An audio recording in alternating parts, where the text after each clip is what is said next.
बैल म्हणून एकाच्या त्या एक मांड्याने व्हायचा, त्याच्यावर दुसरा बसायचा आणि बैल कसे असतात असा हा लहानपणीचा आनंद आम्ही लुटलेला आहे. क्या बात आहे, क्या ग्रेट. म्हणजे बालपण खरं म्हणजे आपली शेवटची पिढी असेल का असं चालेल? हो नक्कीच 100% हो शेवटची.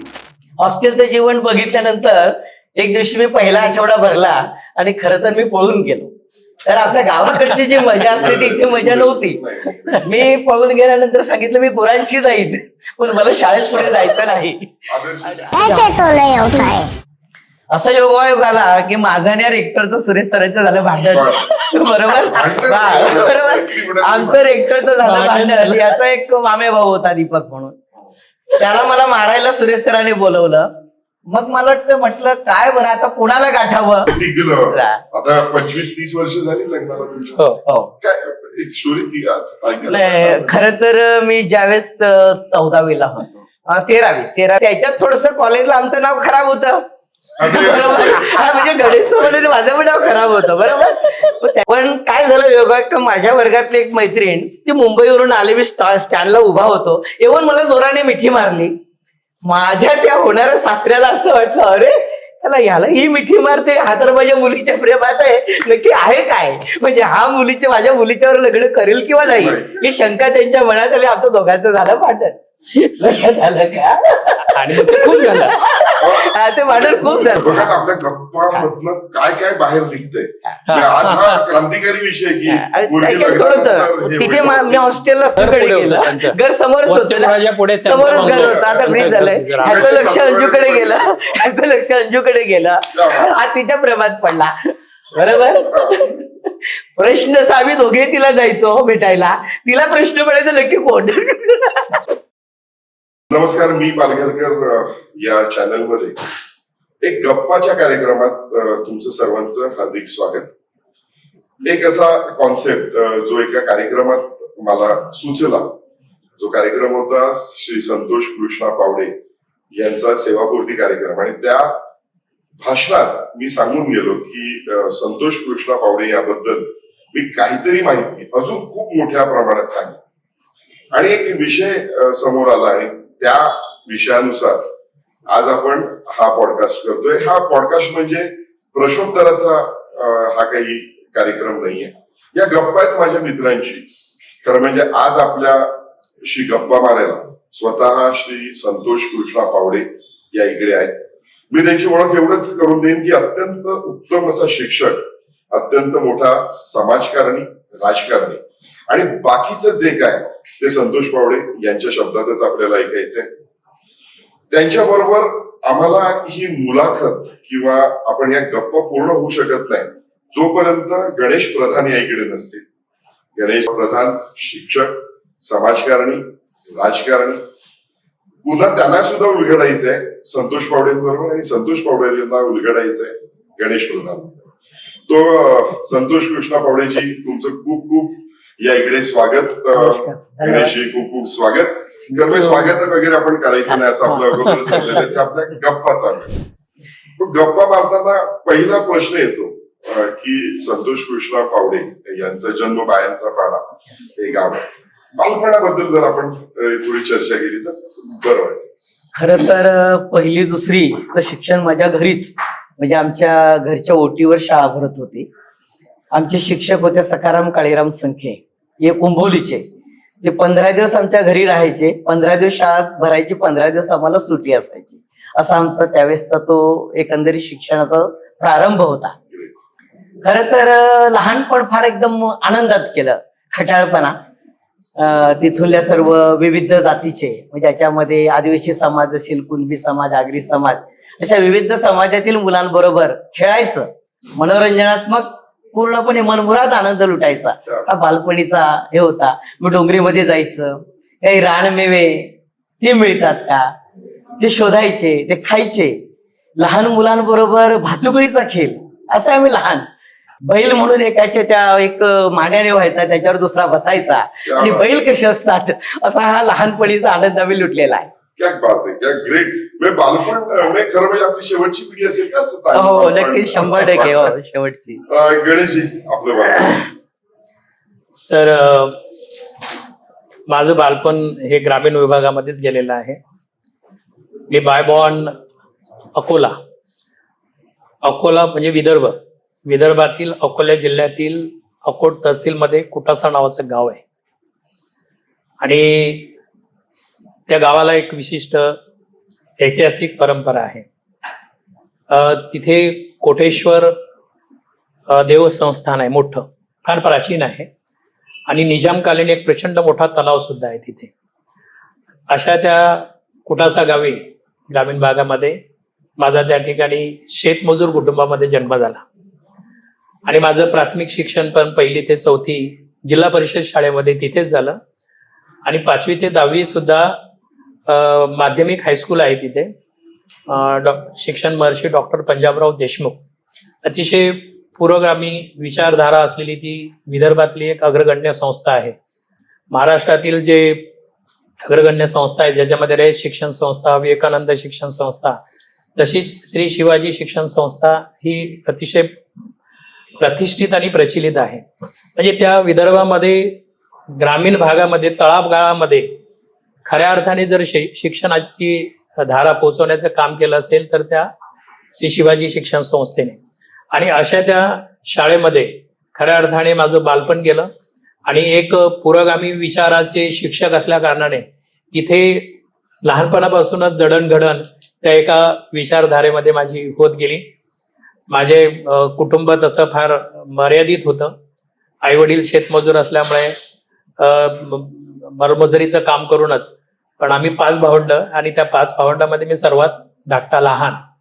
त्यामुळे सगळ्यांचं शिक्षण करत असताना आईवडिलांची फार मोठी कसरत व्हायची. कारण 1956 साली ज्या वेळेस बाबासाहेब आंबेडकरांनी धर्मांतराची म्हणजे नागपूरला जे धर्मांतर केलं होतं त्या कार्यक्रमाला माझे वडील स्वतः प्रत्यक्ष तिथे उपस्थित होते. हा.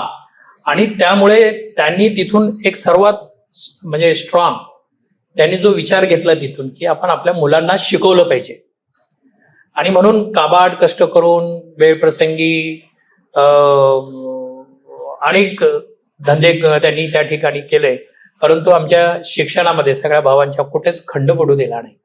अशा खडतर परिस्थितीमध्ये पण एक विचार त्या ठिकाणी पुरोगामी विचारामधून बालपण आमचं त्या ठिकाणी गेलो. पावडे सरांनी जसं सांगितलं की लहानपणी ते ज्या पद्धतीने भातुकलीचे खेळ वगैरे खेळायचे, तसं तिथे सुद्धा आम्ही लहानपणीचे जे खेळ असतात, दुसरं काही मनोरंजनाचं साधनच त्या ठिकाणी नव्हतं.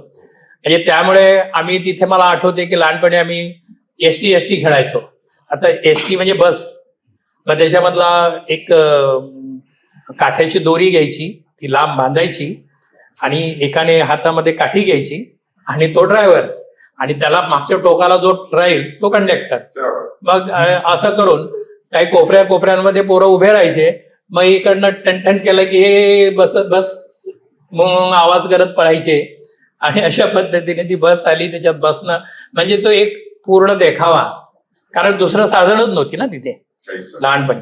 हे लिटरली मी इयत्ता 10वी पर्यंत ट्रेन प्रत्यक्ष बघितली नव्हती. म्हणजे फक्त बस हेच एक ट्रान्सपोर्टेशनचं साधन खेडेगाव असल्यामुळे त्या ठिकाणी आम्हाला बघायला मिळत होतं. आणि मग आमचे खेळ असेच.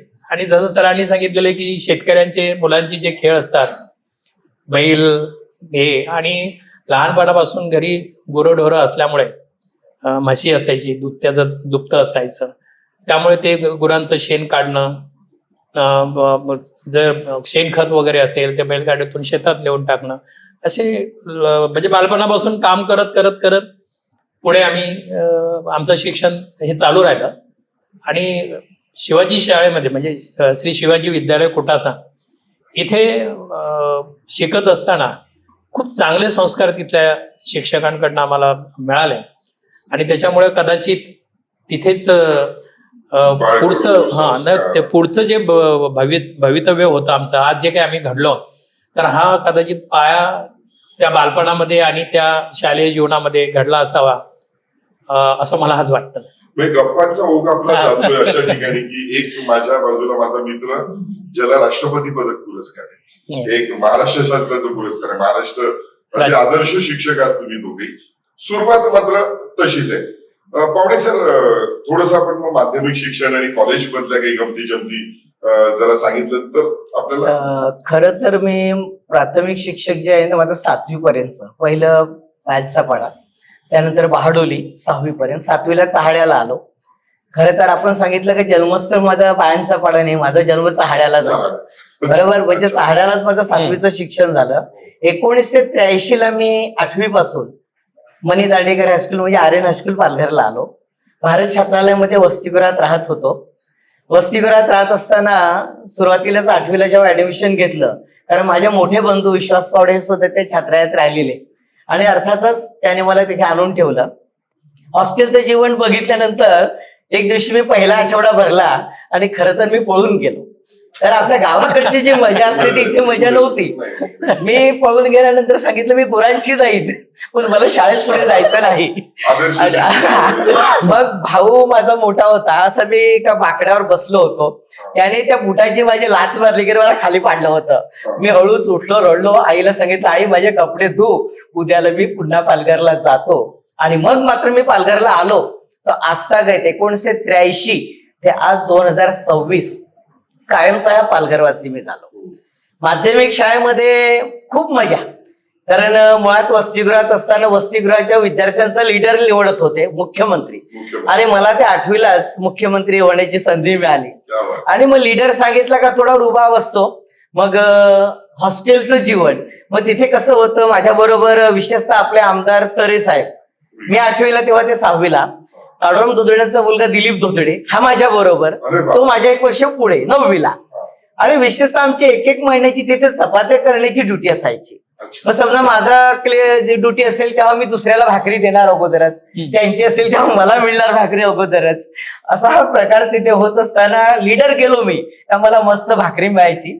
ती डाळ बनवत होते, त्याच्यावरचं तेलाचा तवंग खायला खूप मजा असायची. आणि मग ते का वाटीमध्ये काढायचं आणि ते तवंग मध्ये भाकरी खायची. तर शेवटी लीडर होतो, बरोबर. असं एक खूप एन्जॉयबल. शेतकरी असल्या कारणाने मी माध्यमिक शाळेत शिकत असताना पण शेतीविषय घेतला. फक्त मुद्दा असा की मी खेड्यातून आलो होतो. 8वीला मी 8वी ड एक हुशार तुकडी की माझ्यातला समीर जोशी त्यावेळेस बोर्डामध्ये 5वा आला होता, मुंबई बोर्डामध्ये. Yes yes. श्रीराम मुसळे तो सुद्धा बोर्डामध्ये आलेला. म्हणजे टॅलेंट पोरांची जी तुकडी होती त्याच्यामध्ये आम्ही होतो. मग थोडस अभ्यास त्याने ग्रामीण भागातून आल्यानंतर कमीच होतो. मागे बसवलं होतं, पाय लांब करायला मुलींच्या मागे बसलो होतो. खरी शोकांतिका, पाय लांब करायला कुठे पाय लागला की पाय लगेच आम्ही मागे घ्यायचो. म्हणजे त्या मनावर कुठेतरी एक दबाव असायचा वर्गात बसताना. योगायोगाने आमच्या विमल अक्का म्हणजे विमल पाटील हे इंग्लिशच्या मॅडम होत्या, त्यांनी ते घेरलं की बाबा थोडस यांना इथे बसताना त्रास होतोय, आणि पहिल्या बेंचवर नेऊन मला बसवलं. आणि तेव्हापासून जी माझी सुरुवात झाली. तुम्ही आजपर्यंत पहिले म्हणजे एक आपल्या शिक्षक आपल्यावर काय करू शकतात येस येस हे शिक्षकांनी सुद्धा. मला तर खरं म्हणजे आपल्या गप्पा न्यायच्या आहेत. मी तुमचा आता कॉलेजच्या दोघांनाही प्रश्न विचारलाय कॉलेजबद्दल, पण तुम्ही दोघं भेटले कधी हा सर्वात महत्वाचा आमचा आहे. आपण कॉलेजपासून संतोषजी तुम्ही कॉलेजचं म्हणजे आमचं दोघांचं जर जीवनपट जर बघितलं आमच्या दोघांचा, आमची जी जडणघडण बघितली की त्याची म्हणजे जन्मानंतरची कौटुंबिक पार्श्वभूमी, प्राथमिक शिक्षण, माझी पार्श्वभूमी, माझं प्राथमिक शिक्षण, त्याच्यानंतर वसतिगृहाचं आमच्या जीवनामधलं स्थान. हा जसा शाळेतून वसतिगृहात आला तसा मी सुद्धा 10वी नंतर 11वीला शासकीय वसतिगृह नवली या वसतिगृहामध्ये मी त्या ठिकाणी वसतिगृहामध्ये होतो. आणि त्यामुळे वसतिगृहामधलं जे लाईफ आहे, वसतिगृहाचं जे लाईफ आहे ते त्याने अनुभवलं आणि मी अनुभवलं. आणि त्या वसतिगृहांच्या लाईफ मधूनच ज्या वेळेस नंतर मग ग्रॅज्युएशनला गेल्यानंतर संतोष मला वाटते आपल्या ज्ञातिमंडळाचं जे वसतिगृह आहे, सूर्यवंशी क्षेत्रीय वसतिगृह आपण ज्याला म्हणायचो, नवलीमधलं मालेबाग, बरोबर ना, त्या ठिकाणी जेव्हा 11वीला तो आला होता तर त्यावेळेस माझं पण 11वीचं ऍडमिशन झालं होतं आणि मी पण नवलीमध्ये त्याच्यामध्ये राहत होतो. तर त्या कालावधीमध्ये जे एक वातावरण होतं आणि तसं घरगुती आणि इतर आम्हाला दुसरं आमच्या म्हणजे विशेष म्हणजे ज्या संतोषच्या म्हणजे आप्पाच्या भावांना जी फ्रीडम किंवा जे आर्थिक रेलचेल किंवा ज्या गोष्टी लागतात सुख सुविधा हे कॉलेज लाईफमध्ये त्यांना नाही मिळवता आल्या. परंतु ते जेव्हा थोडेसे कमावते झाले त्यावेळेस आम्ही कॉलेजला होतो. सेम परिस्थिती माझी पण होती की ज्या गोष्टी माझ्या भावंडांना, माझ्या मोठ्या भावाला की जे एम ला असताना युआर वगैरे होते अकोल्याला, सीताबाई कॉलेजला वगैरे, परंतु त्यांना खडतर म्हणजे त्यांना 20-20 दिवस भाजी नाही मिळायची. मग आजूबाजूच्या कुटुंब जे असतील किंवा मुलं असतील ते खोल्या करून राहणारे, आणि मग ते जे घरमालक असतील आज याच्याकडनं थोडीशी भाजी, आज त्याच्याकडनं, म्हणजे चपाती ही जेमतेम मिळायची घरून आलेल्या त्या शिद्यामधून, आणि मग भाजी इकडनं तिकडनं गोळा करून, पण ते लोक समजून घ्यायचे. तर हे आपल्या लहान भावांना ही परिस्थिती नको. या परिस्थितीतून आम्हाला आमच्या भावंडांनी, मोठ्या भावंडांनी त्या गोष्टी सगळ्या तिथे पुरवल्या. त्याच्यामुळे आम्हाला ते भ्रांती नव्हती, पोटा पाण्याची भ्रांती नव्हती. त्यामुळे आम्ही थोडंसं वन स्टेप अहेड होतो तिकडे. आणि मुळातच दोघांमध्ये पण एक वेगळ्या प्रकारची ऊर्जा होती. म्हणजे जे मडकं असते ते मातीतच असते, बरोबर आहे. आणि ज्या मातीतून आम्ही आलेलो होतो ते आज जे काय आम्ही जे आकार घेतलेला आहे मडक्यासारखा, जो काय असेल पूर्णतेचा, हा त्याच्यात आहे मला असं वाटते. त्याच्यामुळे टप्पे आमचे जर बघितले, जडणघडण जर आमची बघितली, तर तुम्हाला निश्चितपणे ते दिसेल की आमच्या याच्यामध्ये फार फार मोठं साम्य आहे. आणि त्यामुळे कदाचित आज आमची 39-40 वर्षाची जी मैत्री आहे, 39 वर्षाची मैत्री जी आमची आहे ती विशेष आहे. म्हणजे आम्ही कसं थोडस मी थांबवतो, काय माहितीये का, गणेशची माझी खरी ओळख झाली ना, मी 1 वर्ष पुढे होतो, बरोबर. मी 12वीला, हा 11वीला. आम्ही शासकीय हॉस्टेलमध्येच दोघे, पण ह्याचे मोठे बंधू त्या नवलीमध्ये राहतात. हा हॉस्टेलला कमी आणि भावाकडे जास्त, बरोबर. आम्ही जेवायला वगैरे तिथून वेऊरला जायचो. म्हणजे नवलीतला उत्तम घराच्या जुन्या घरामध्ये आमचं हॉस्टेल होतं, आणि जेवायला आम्ही वेऊरला जायचो. हा जेवायला भावाकडे जायचा, परंतु हा गावाकडून आल्यानंतर तो जास्त मिक्सअप होत नव्हता. खरी मैत्री झाली ना ती 12वीला मी गॅप घेतला, दोघे एका वर्गात आलो. एका वर्गात आल्यानंतर मी जेव्हा 12वीला गॅप घेतल्यानंतर मी आपल्या सूर्यवंशी क्षत्रियच्या हॉस्टेलमध्ये राहायला गेलो, कारण शासकीय हॉस्टेलमधून मला त्यावेळेस प्रवेश नव्हता. असं योगायोग आला की माझं आणि रेक्टरचं, सुरेश सरांचं झालं भांडण, बरोबर. आमचं रेक्टरचं झालं भांडण. याचा एक मामे भाऊ होता दीपक म्हणून, त्याला मला मारायला सुरेश सरांनी बोलवलं. मग मला वाटतं, म्हटलं काय बरं आता कोणाला गाठावं, तर मला आठवलं की आपला मित्र कॉलेजमध्ये बाबा गणेश प्रधान आहे, त्याला भेटूया. अमेय लॉज मध्ये याचे मोठे बंधू अमेय लॉज बघत होते. मी अमेय लॉजला गेलो, गणेशला भेटलो, मोठ्या भावाला भेटलो. मग त्यावेळेस मी म्हटलं, अरे दीपक नावाचा मुलगा मला मारायला आला होता, बरोबर. सरांनी म्हटलं काहीतरी त्याला सांगितलं का पावडेला मारा म्हणून, तो मारायला आला होता. हा करतो, थांब सध्या मी त्याला भेटून देतो. त्याने मला तिथेच त्या व्यक्तीला भेटून दिलं, बरोबर. आणि सांगितलं तू इथेच बस, आम्ही जाऊन येतो हॉस्टेलला. ते जाऊन आले, कारण मी तिथेच होतो ना, मला काय भीती नव्हती. मी गेलो, मला सगळी मुलं सांगतात, अरे तू आता घरी निघून तर तुला आज मारणार आहे. म्हटलं काय हरकत नाही, मला मारायचं तर मारू द्या ना, म्हटलं काय फरक पडतोय, कारण मला माहितीये मला मारणार नव्हते, बरोबर. जो मारणार तर त्याला मी भेटून आलो होतो, त्याने फक्त शो केला. आणि तेव्हा मग गणेश खऱ्या अर्थाने माझा मित्र झाला. तिथून आमची मैत्री 12वी पासून. सर अजून एक मजा बघा, बहुतेक शेवटची पिढी असेल की कॉलेजमध्ये प्रेम झालं किंवा पुढे ते टिकलं. आता 25-30 वर्ष झाली लग्नाला तुमच्या, काय एक स्टोरी ती आज? खरं तर मी ज्यावेळेस 14वीला होतो, 13वीला होतो, मी चहाड्यावरून यायचो. चहाड्यावरून येत असताना माझ्या बहिणीच्या घराला लागलेलंच घर, म्हणजे तिथून अतिशय मोठी वस्ती, सदानंद पाटील, बरोबर. म्हणजे चहाड्याला पहिला बंगला की त्यांचा बंगला होता, एकदम मोठ्या घरचं सगळं. माझी राजकीय येस, तिथून झाली. तर काय झालं, मी ट्युशन घ्यायचो. मला सुरुवातीपासून माझे आपला हे सर्व मंडळी पोरं ट्युशनला यायची. त्याच ट्युशनला माझी मिसेस आश्लेषा सुद्धा 8वीला यायची, बरोबर. ट्युशन घेता घेता ती 10वीला, मी 13वीला. ट्युशन घेता घेता असं वाटलं की आम्ही खूप जवळ आलो, बरोबर. त्यानंतर मग ती कॉलेजला आली, जिओनिकासला यांची आली, जिओनिकास नंतर कॉलेजला, बरोबर. तर आम्हाला दोघांना म्हणजे खूप विरोध झाला, कारण तिच्या घरची परिस्थिती खूप श्रीमंत होती, मी गरीब होतो. तिच्या असं वाटलं का, वाटतं अरे काय खूप गरीब, मी तर एवढा मोठा श्रीमंत आहे, बरोबर. आणि त्याच्यात थोडस कॉलेजला आमचं नाव खराब होतं, बरोबर. हा म्हणजे गणेश म्हणून माझं पण नाव खराब होतं बरोबर. मग त्याच्यामुळे बघण्याचा पालकांचा अर्थातच ते त्यांचे एक वडील म्हणून बरोबर होतं, अगदी. चांगली भूमिका होती. मग त्यामुळे ते थोडस विरोध करत होते. एक दिवशी योगायोगाने पालघर स्टँडला उभा होतो मी आणि तिचे वडील पण, आम्ही दोघे एकत्र काम करत होतो. ते गटाध्यक्ष, मी गटचिटणीस. आम्ही अच्छा, दोघे समाजाचं समाजाचं काम करत असताना बरोबर. खूप प्रेम एकमेकांवरचं. म्हणजे मला बीएडला जायला सुद्धा पैसे दिले होते, एवढं प्रेम होतं बरोबर. पण काय झालं, योगायोग माझ्या वर्गातली एक मैत्रीण, ती मुंबईवरून आली, मी स्टँडला उभा होतो, येऊन मला जोराने मिठी मारली. माझ्या त्या होणाऱ्या सासऱ्याला असं वाटलं, अरे चला याला ही मिठी मारते, हा तर माझ्या मुलीच्या प्रेमात आहे, नक्की आहे काय, म्हणजे हा माझ्या मुलीच्यावर लग्न करेल किंवा नाही, ही शंका त्यांच्या मनात आली. आमचं दोघांचं झालं भांडण. लक्षात आलं का? आणि मग ते खूप झालं. ते भांडण खूप झालं. आणि त्याच्यामध्ये के आर पाटील, ते माझ्या मिसेसचे आजोबा, उदयबंधू आत्यांची, मग ह्या लोकांनी मध्यस्थी केली आणि ते मिटवलं गेलं बरोबर. त्यानंतर ती घर सोडून गेली, मामांकडे बोसरला राहिली. तिला 18 वर्षे ज्यावेळेस झाली त्यावेळेस मायनर 1995 आमचा विवाह झाला. म्हणजे मी नोकरी 1 वर्ष केली, 94 लागलो, 95 माझा विवाह झाला. आणि तेव्हापासून तिला मी 12वी म्हणजे 13वी पासून 13वी 14वी 15वी तिचं बीएड, तिचं MA, डबल MA बरोबर, DSM, या सगळे शिक्षण मी तिला शिकवलं. आणि त्याच्यामुळे माझ्या लग्नानंतर मी जवळजवळ 7 वर्ष गॅप घेतला, फॅमिली प्लॅनिंग केलं, कारण तिचं शिक्षण व्हायचं होतं. बघा ना, आपल्या गप्पामधनं काय काय बाहेर निघतंय. आज हा क्रांतिकारी विषय की तिथे मी हॉस्टेलला असताना गणेश मला भेटायला यायचा, आम्ही व्यायाम करायचो त्यावेळेस. योगायोगाने अंजू सुद्धा तिकडे यायची.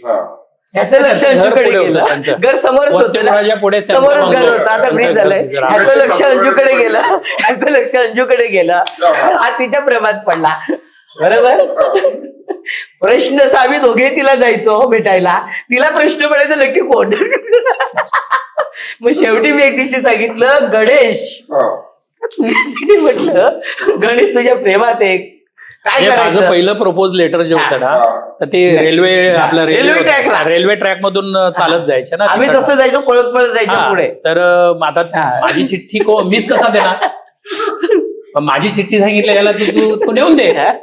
प्रपोज लेटर होतं ना, चिठ्ठी. त्यावेळेस कुठे काय, त्यावेळेस काय फोन नव्हता, काय मस्तपैकी चिठ्ठी द्यायची आणि प्रपोज की मला तू आवडतेस वगैरे, आणि नाव आणि मी काय शिकवत होतं त्याच्यात टाकलं, याला दिले. तिला वाटले की हाच चिठ्ठी देतो म्हणजे हाच माझ्यावर प्रेम करते कदाचित, म्हणजे असं ते कन्फ्युजन होतं. मग त्याने आम्ही ते सगळं क्लिअर झालं की नाही, त्याने सांगितलंय की हे असं असं आहे. आणि मग ते रोज मग व्यायाम करायला लिहिलेलं तरी तुम्ही होतं का ते लिहिलेलं मी होतं. महत्वाचं आहे. बरोबर बरोबर. तर माझी सुद्धा प्रेमाची सुरुवात तशीच झाली. म्हणजे आमचा जो बीएससीचा आमचा जो जेवढा ग्रुप होता ना, त्याच्यातलं सांगण्यासारखं असं आहे की सगळे म्हणजे ऑलमोस्ट सगळे जण प्रेमात पडलेले होते.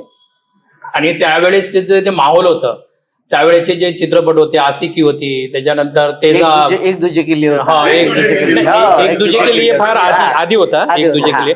पण आम्ही ज्यावेळेस कॉलेजेस होतो ना, तर त्यावेळेस आशिकी वगैरे हे आम्ही दिवसभर टेप रेकॉर्डरवर आमच्या मित्रांकडे, म्हणजे नगरसेवक भावानंद संख्या आहेत ना, त्यांच्या घरी, त्यांचा भाऊ आमचा क्लासमेट विवेक, तर आम्ही असे दिवसभर कॉलेजमधून आले की एका मित्राकडे थांबले की दिवसभर ते गाणी ऐकायचे आणि ते सगळं त्याचा मूड असायचा.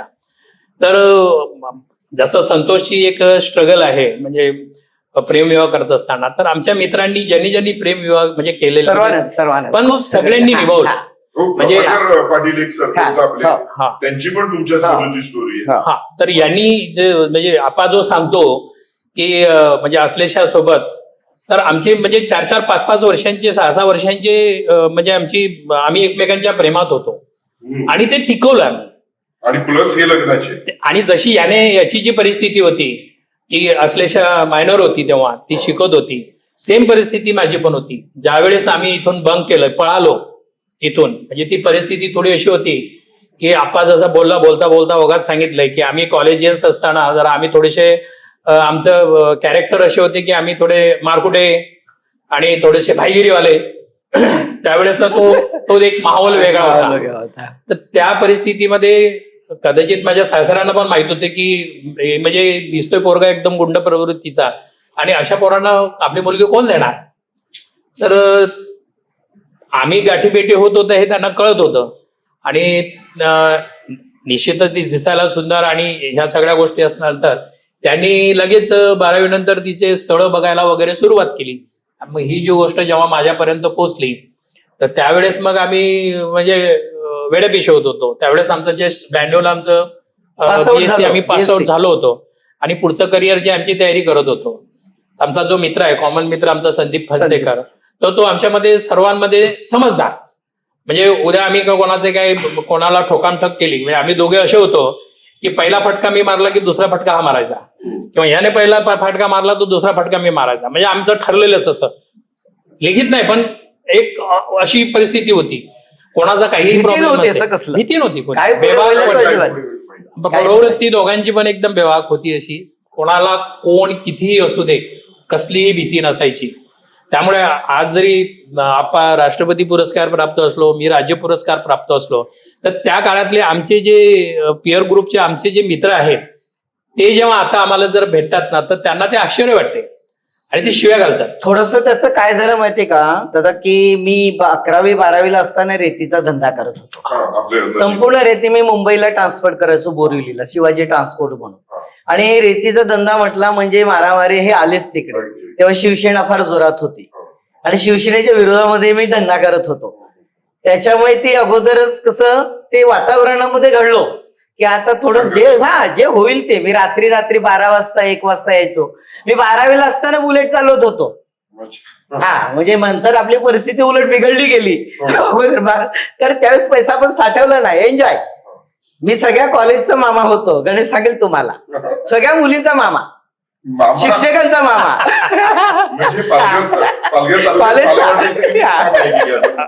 आमचा जो ग्रुप होता ना म्हणजे आम्हाला आजही आमच्या शिक्षकांना आमच्यावर खूप प्राऊड आहे आजही.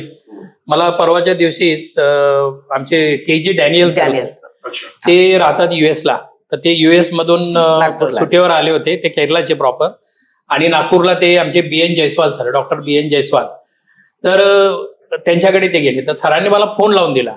अरे म्हणजे आम्ही आमची 92 ची बॅच पण आजही 92 पासून आम्हाला सिंगल नावाने कॉल करतात. ह्याला संतोष सांगणार तर मला गणेश सांगणार.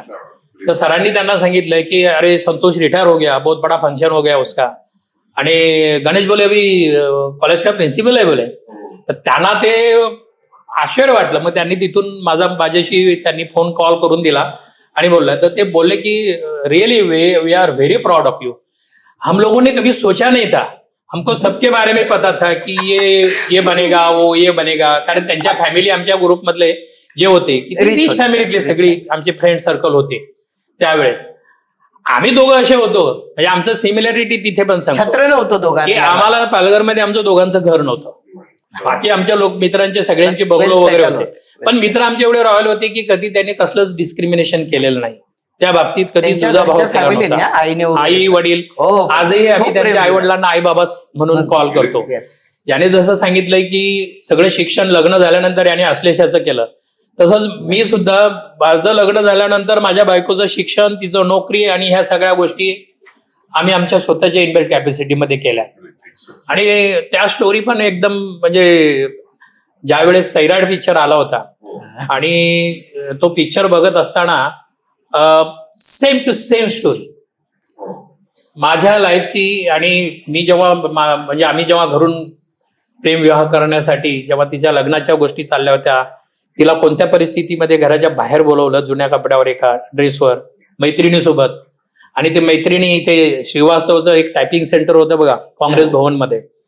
तर तिला बाहेर पडायला मज्जाव करत होते म्हणजे तिला बंदी होती बाहेर यायची नाही किंवा जायचं नाही. आणि त्याच वेळेस मी BSc झालो होतो आणि माझं BEdला KG सोमय्याला माझं ऍडमिशन झालं होतं. तर माझं कॉलेज सुरू होतं आणि मग एक दिवस मला कळलं की तिला अशा पद्धतीने हॅरेसमेंट होते की तिच्यावर दबाव टाकला जातो लग्नांसाठी वगैरे. तर काय करायचं, तिला भेटायला काय नाही, मार्ग नाहीये, घराच्या बाहेर निघता येत नाही. मग एक दिवस मित्रावर भडकलो आणि त्याला सांगितलं काय पण कर आणि तू आज तिला जाऊन भेटून ये.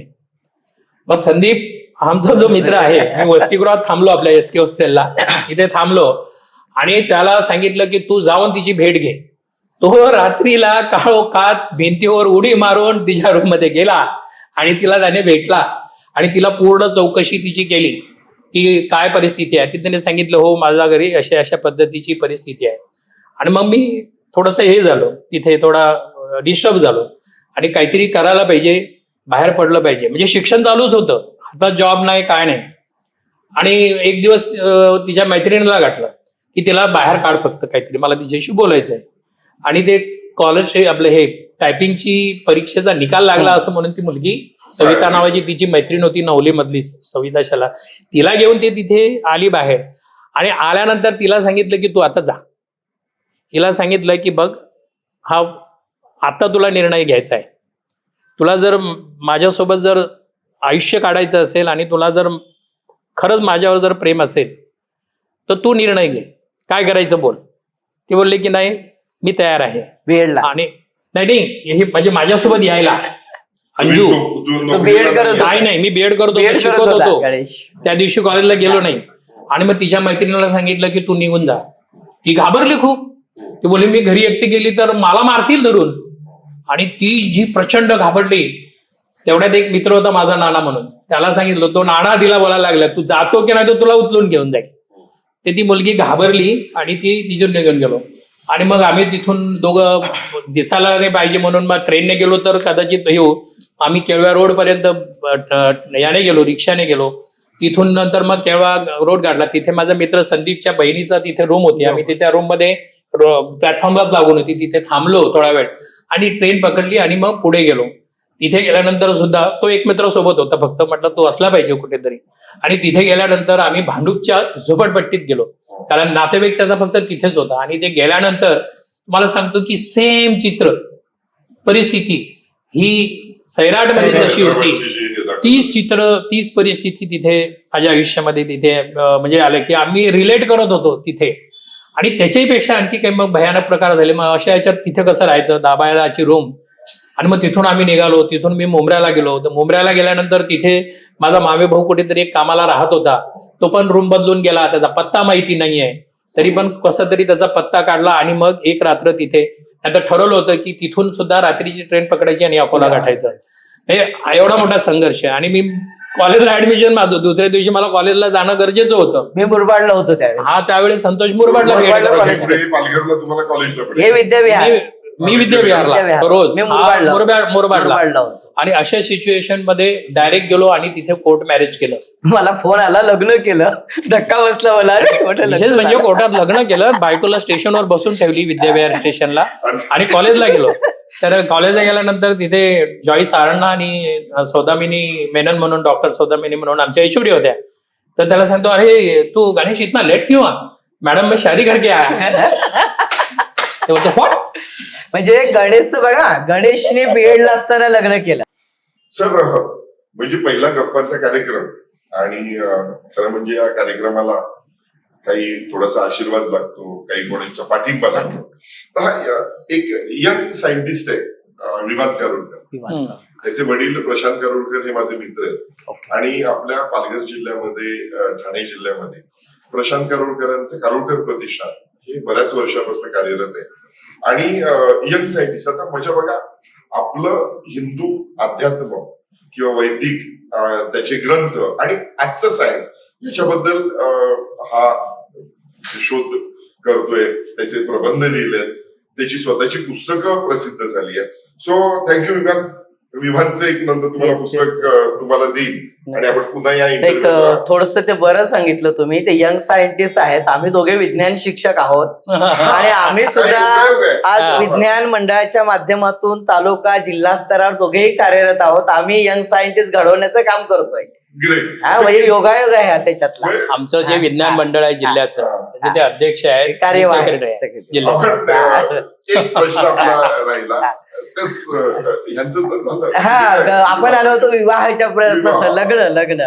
जसं गणेशने बीएडला असताना लग्न केलं, मी नोकरीला लागलो होतो, 1 वर्ष झालं होतं. मनामध्ये आलं की म्हटलं काहीतरी एक वेगळं रेकॉर्ड आपलं झालं पाहिजे.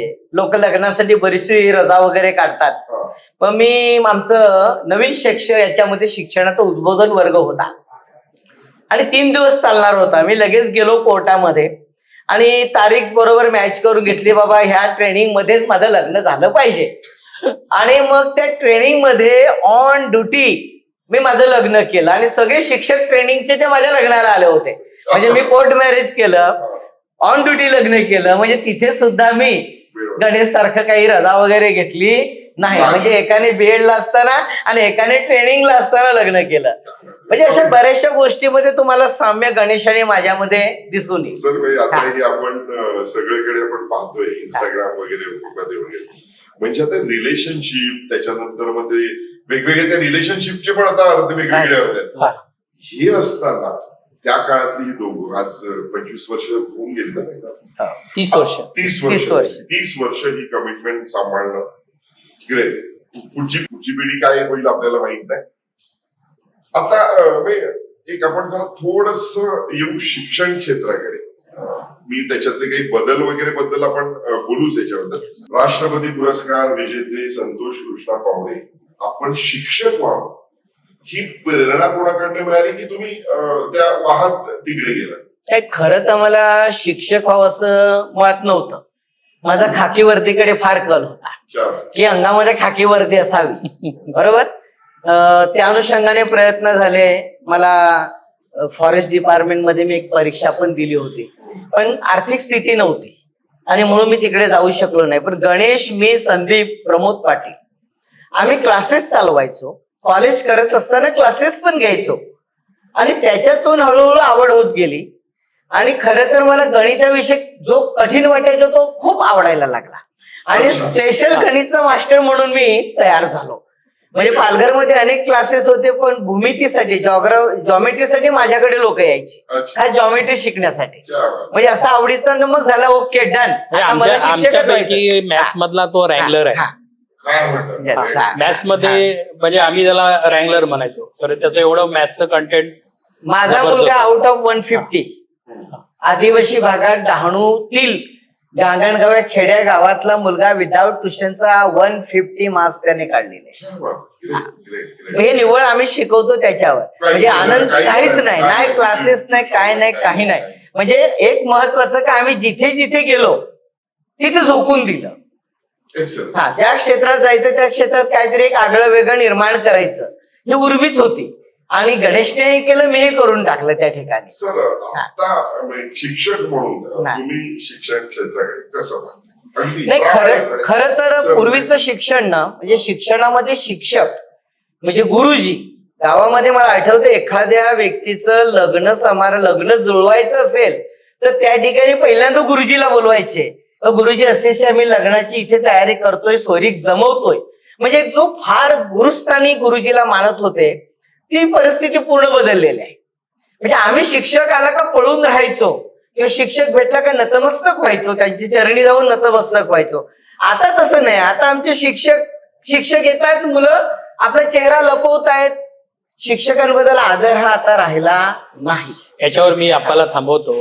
एक आता मी एक वैयक्तिक आहे, मला मी काय म्हणता येईल की ललित साहित्य, दलित साहित्य या सगळ्या साहित्यांमध्ये मी माझा विहार आहे आणि लेखण्यामध्ये सुद्धा. तर माझं एक बिगारी नावाचा काव्य संग्रह सुद्धा प्रसिद्ध आहे. तर याच्यावर छोटस म्हणजे आजची जी परिस्थिती आहे त्याला चपखलपणे बसेल असं. म्हणजे पूर्वी शिक्षकांना मास्तर बनायचे, बरोबर. म्हणजे माझे वडील सुद्धा ते हयात असेपर्यंत मला मास्तर म्हणून हाक मारायचे. त्यांना मास्तर म्हटलं की त्यांना खूप आदरयुक्त अहोजावामध्ये बोलायचे वडील. तर त्याच्यावर एक चारोळी मी केलेली होती की पूर्वीचे मास्तर हे मास्तर होते, पूर्वीचे शिक्षक हे मास्तर होते, पण मासिक पगारावर तरायचे आणि इमाने इतबारे आपलं काम करायचे. पूर्वीचा मास्तर हा शिक्षक झाला आणि त्याने अख्ख्या मास्तरकीचा बट्टाबोळ केला, असं एक विडंबन काव्य. विडंबन काव्य. म्हणजे मी स्वतः शिक्षक आहे, पण आमच्या शिक्षकी पेशांमधल्या काही म्हणजे सगळ्याच ठिकाणी काही फॅक्टर असतात, तर त्याच्यामुळे जे परसेप्शन बदललं आज समाजामध्ये शिक्षकांच्या बाबतीत, शिक्षणाच्या बाबतीत, तर त्याच्यावरचं हे म्हणजे आता आपल्यावर पण बोलता आलं पाहिजे, आपल्यावर भाष्य करता आलं पाहिजे. आणि या दृष्टीने म्हणजे आजची ही परिस्थिती आहे. आप्पाने जर सांगितलंय की आप्पा खरं म्हणजे त्याला शिक्षक व्हायचं नव्हतं, त्याला खाकी वर्दी पाहिजे होती. मला पण शिक्षक व्हायचं नव्हतं. माझं अट्रॅक्शन आर्मीकडे होतं. आणि त्यावेळेस सुद्धा मी बीएससी झाल्यानंतर माझं आर्मी एज्युकेशन कार्पमध्ये मी माझ्या एक्झाम्स दिलेल्या होत्या. आणि नेमके 83ची जी दंगल झाली होती, मुंबईचा जे राईड झालेले होते, त्याच्यामध्ये माझा एक पेपर मिस झाला. मला त्या बॉम्ब ब्लास्ट वगैरे झाले होते आणि मला तिथे ते करता आलं नाही. आणि प्रॉपर काही मार्गदर्शन सुद्धा नव्हतं. त्यामुळे माझं आर्मीमध्ये जाण्याचं स्वप्न जे होतं. आणि दुसरी गोष्ट होती की त्याच दरम्यान 92-93लाच, कारण माझ्या पुढे हे प्रश्न होतं, मी जर तिकडे निघून गेलं तर माझं इकडचं काय होईल. तर त्याच्यामुळे मला ते तिथे जाता आलं नाही. आणि मग माझे सगळे मित्र, आप्पा असेल, संदीप असेल, विवेक असेल, आम्ही सगळे मित्र, हे सगळा बीएससीचा ग्रुप आमचा बीएडला गेला. तर मग माझ्या मित्राने, जो संदीप आहे आमचा मित्र कॉमन, त्याने फॉर्म भरून टाकले. त्यानेच माझे फॉर्म भरले आणि त्यानेच ऍडमिशन पण करून टाकली. जेव्हा ऍडमिशन केलं तेव्हा रुजू करायला तो स्वतः घेऊन आलेला होता मला ह्याला विद्याविहारला. आणि त्याच्यामुळे मग ह्या एज्युकेशन फील्डमध्ये आम्ही आलो. आणि मग तिथपासून पण जसं आप्पा म्हणतो की आम्ही जिथे गेलो तिथे मात्र आम्ही आमच्यामधलं जे बेस्ट आहे ते देण्याचा प्रयत्न केला आणि तिथे आम्ही टॉपअप राहिलो. दुसरं म्हणजे तुम्ही जो सांगितलं ना शिक्षकांचं, पूर्वीचे शिक्षक त्यांचं अध्यापन एक काम होतं, अध्यापन अध्यापन. आता काय झालंय, एका ठिकाणी शिक्षक नोकरी करतो, दुसऱ्या ठिकाणी त्याचा एक वेगळाच व्यवसाय असतो. मग तो कोणी बिल्डर आहेत, कोणी LIC ची कामं करतात, इतर कोणत्या एजन्सी करतायत. म्हणजे त्याने त्याचा जो फोकस आहे तो डिवाइड केला. त्याच्यात अर्थात खरं तर शिक्षणाचा आज बट्ट्याबोळ जो आहे तो याला कारण ते तुझं तितकंच आहे. शिक्षणाचा बट्ट्याबोळ परत मराठी शाळा, तुम्ही दोघेही मराठी शाळेत, Yes. आपण सगळे मराठी शाळा हे सांगितलं इंग्लिशमध्ये. येस, आपण प्रोडक्ट आहोत मराठी शाळेत आम्ही आहोत आणि आमची मुलं पण आम्ही मराठी शाळेतून शाळेतच म्हणजे हा. पण आज ते उत्कृष्ट उच्च शिक्षित झालेले. मराठी शाळा, आता कदाचित असा प्रश्न आमच्या समोर सगळ्यांसमोर येतो की तुमचं शिक्षण, आपलं जे आपल्या पिढीचं शिक्षण आहे, हे आपल्याला माणूस घडवण्यासाठी झालं. आणि आजचं हे फक्त मार्क्स साठी होतंय, मार्कांसाठी होतंय असं कुठे वाटतं? 100%. कारण काय झालं, खरी स्पर्धा माझ्या दृष्टीने विद्यार्थ्यांमध्ये नाही राहिली, ही स्पर्धा पालकांमध्ये निर्माण झालेली आहे. म्हणजे पालकाचा पहिला फोकस असतो की माझा मुलगा टॉपअप कसा असेल. म्हणजे माझी मुलगी आनंदाश्रम मध्ये होती त्यावेळेस मी ज्यावेळेस गेलो आणि अर्ध्या मार्कासाठी ह्या सगळ्या महिला म्हणजे पालक वर्ग कसं विद्यार्थ्यांना बोलायचे, तेव्हा मी, आमचीच एक मैत्रीण नीता पाटील, तिचा मुलगा आणि माझी मुलगी एकाच क्लासमध्ये, तेव्हा मी बोललो की आपण थोडं आपल्या पूर्वीच्या काळात जाऊन बघूया की आपल्याला किती मार्क्स मिळत होते, तर आपण मुलांकडनं किती अपेक्षा कराव्या. म्हणजे मुलांकडनं भरपूर अपेक्षा करण्यामध्ये मुलं अक्षरशः त्या ओझ्याखाली दबली गेलेली आहेत आणि ह्याचा परिणाम इनडायरेक्टली मुलांच्या मानसिकतेवर झालेला आहे. म्हणजे मुलांमध्ये संस्कार राहिलेले नाहीत, मुलांमध्ये जो एन्जॉय करण्याचं वय त्यांचं निघून गेलं आणि अभ्यास आहे की अभ्यास, म्हणजे पुस्तकातला किडा, आजचे विद्यार्थी पुस्तकातला किडा बनलेले आहेत. आपल्या काळामध्ये आपण पुस्तक सोडून एन्जॉय करण्यामध्ये जास्त होतो आणि त्याला एक आता मोबाईल आला, त्याचं दुसरं आलं मोबाईल आलं. म्हणजे आपण ग्राउंडवर असायचो, आता मुलं रूम मध्ये असतात आणि ह्याच्यातून अशी परिस्थिती निर्माण झालेली का मुलगा रूम मध्ये एकटा असताना तो काय करतोय, इकडे सुद्धा आपल्या ह्या व्यस्त आपल्या संपूर्ण दैनंदिन कामकाजामुळे आपण लक्ष देत नाहीत आणि ह्याचा बॅड इफेक्ट आजच्या आपल्या तरुण पिढीवर झालेला आपल्याला दिसतो. तुमचा जो प्रश्न होता की मराठी शाळांची आजची जी अवस्था आहे त्याला नेमकं कारण काय, ही या अवस्थेला कशामुळे ती पोहोचली, त्याचा आपण जरा थोडासा नीट विचार केला पाहिजे. की आतापर्यंत जे आलेले जे शैक्षणिक आयोग वगैरे असतील आणि त्यांच्या एज्युकेशनल ज्या पॉलिसीज असतील, एज्युकेशन पेडॉगॉजीचा जर भाग असेल, तर याच्यामध्ये मराठी शाळा कशी टिकेल या संदर्भात जे शासकीय पातळीवर शासन म्हणून शासनाने आपली जी ठोस भूमिका पार पाडायला पाहिजे होती ती नाही आली. याच्यामध्ये विनाअनुदानित तत्व हे त्याच्यामध्ये मोठ्या प्रमाणामध्ये आलं. त्याच्यानंतर मग शिक्षण सेवक आले, ही जे त्याच्यामध्ये आली, ऍक्च्युली ह्याची आवश्यकता नव्हती. टप्पा अनुदान आलं आणि ते कॉन्ट्रॅक्ट बेसिस म्हणजे हा हे फॅक्ट ऍक्च्युली गुजरात मधून आला. आपल्याकडे कॉन्ट्रॅक्ट बेसिस वगैरे असं काही नव्हतं. शिक्षण सेवक हे तत्व सुद्धा गुजरात मधून स्वीकारलं आपण. हो, म्हणजे आम्हाला गणेश आपण बसतो एका ठिकाणी, आम्हाला असं जाणवतं ना की एक आहे तो 5,000 घेतोय, दुसरा आहे तो 20% टप्पा अनुदानावर आहे, तिसरा आहे तो कुठेतरी शिक्षण सेवक आहे, आणि चौथा आहे तो 1.5 लाख रुपये घेतोय. म्हणजे आम्ही एका ठिकाणी बसणारी सर्व मंडळी, सारखंच काम करणारी, समान वेतन समान काम समान वेतन तत्व नष्ट होऊन किती विषमता आमच्यामध्ये निर्माण झाली. आणि हे विषमता निर्माण करण्याचं काम शासनाने केलं, त्याचा इनडायरेक्टली इफेक्ट हा शिक्षण प्रणालीवर पूर्ण झाला. आणि आता म्हणजे एलपीजीचं स्ट्रक्चर आलं, बरोबर आहे, लिबरलायझेशन, प्रायव्हेटायझेशन अँड ग्लोबलायझेशन. तर त्याच्यानुसार कारण इंग्रजीशिवाय तरुणोपाय नाहीये. हे प्राचीन काळापासून, म्हणजे त्यावेळेस जर आपण महापुरुषांचे जर उदाहरणं वगैरे घेतले तर त्यावेळेस सुद्धा आज त्यांना जगाचं नॉलेज खऱ्या अर्थानं त्यांना ते कसं काय अध्ययन करू शकलेत, कारण इंग्रजी भाषेचं प्रचंड त्यांच्याकडे नॉलेज होतं, बरोबर आहे. आजच्या परिस्थितीमध्ये आज संपूर्ण ग्लोबलायझेशन झालंय, एका 1 क्लिकवर सगळे जग आलेले आहे. आणि इथे जग समजून घ्यायचं असेल तर कॉमन लँग्वेज कोणती आहे? इंग्रजी आहे. मग सामान्यातला सामान्य जरी पालक असेल तरी त्याला असं वाटते ना की माझं मूल सुद्धा या जगाच्या स्पर्धेत टिकलं पाहिजे. मग ते टिकण्यासाठी काय केलं पाहिजे, तर त्याला इंग्रजी भाषा आली पाहिजे. मग जी डिमांड आहे, पब्लिकची जी डिमांड आहे त्या पद्धतीने शासकीय धोरण असायला पाहिजे ना. म्हणजे त्यावेळेसचे तत्कालीन शिक्षण मंत्री होते रामकृष्ण मोरे, त्यांनी पहिलीपासून इंग्रजी आणलं होतं. अतिशय उत्कृष्ट निर्णय होता तो, बरोबर आहे. जर पहिलीपासूनच जर इंग्रजी विषय असता त्या ठिकाणी तर लोकांनी मग इंग्लिश मिडियमला आणि ह्याला जे इतर फॅड आहेत, इतर माध्यमाच्या किंवा इतर ज्या शाळा आलेल्या आहेत, सीबीएसई असेल की आयसी बोर्डाच्या वगैरे असतील, तर हे फार अगदी जुजबी बोटावर मोजण्यासारखं. आणि विनाअनुदानित तत्व आणि सेल्फ फायनान्सनंतर तर सुळसुळाट झाला. गल्ली बोळामध्ये त्यांना मैदान नाहीये, काही वर्ग खोल्या नाहीये. तिथे 5,000 7,000वर शिकवणारा, इंग्रजी शिकवणारा, जुजबी शिकवणारा तो काय करिअर घडवेल, आणि लोकांना हे कळत नाही. म्हणजे आजही आमच्या शाळांमध्ये प्रवेश घेणारे अनेक इंग्लिश मिडियमचे मुलं मराठी मिडियमच्या माझ्या शाळेत आज लाईन आहे तिथे, बरोबर आहे ना. 90 मुलं माझ्याकडे आज वेटिंगला होते. तर ही परिस्थिती आहे. पण आम्ही तिथे सिद्ध करून दाखवलं की शाळेला एक दर्जा प्राप्त करता येतो जर शिक्षकांची मेहनत त्याच्यामध्ये जर असेल. आणि म्हणून आम्ही आमच्या जीवनिका शिक्षण संस्थेच्या माध्यमातून आमचं जे श्री सदू कदम विद्यालय आहे, हे मुख्यमंत्री माझी शाळा सुंदर शाळामध्ये आम्ही अनेक प्रयोग त्या ठिकाणी केले.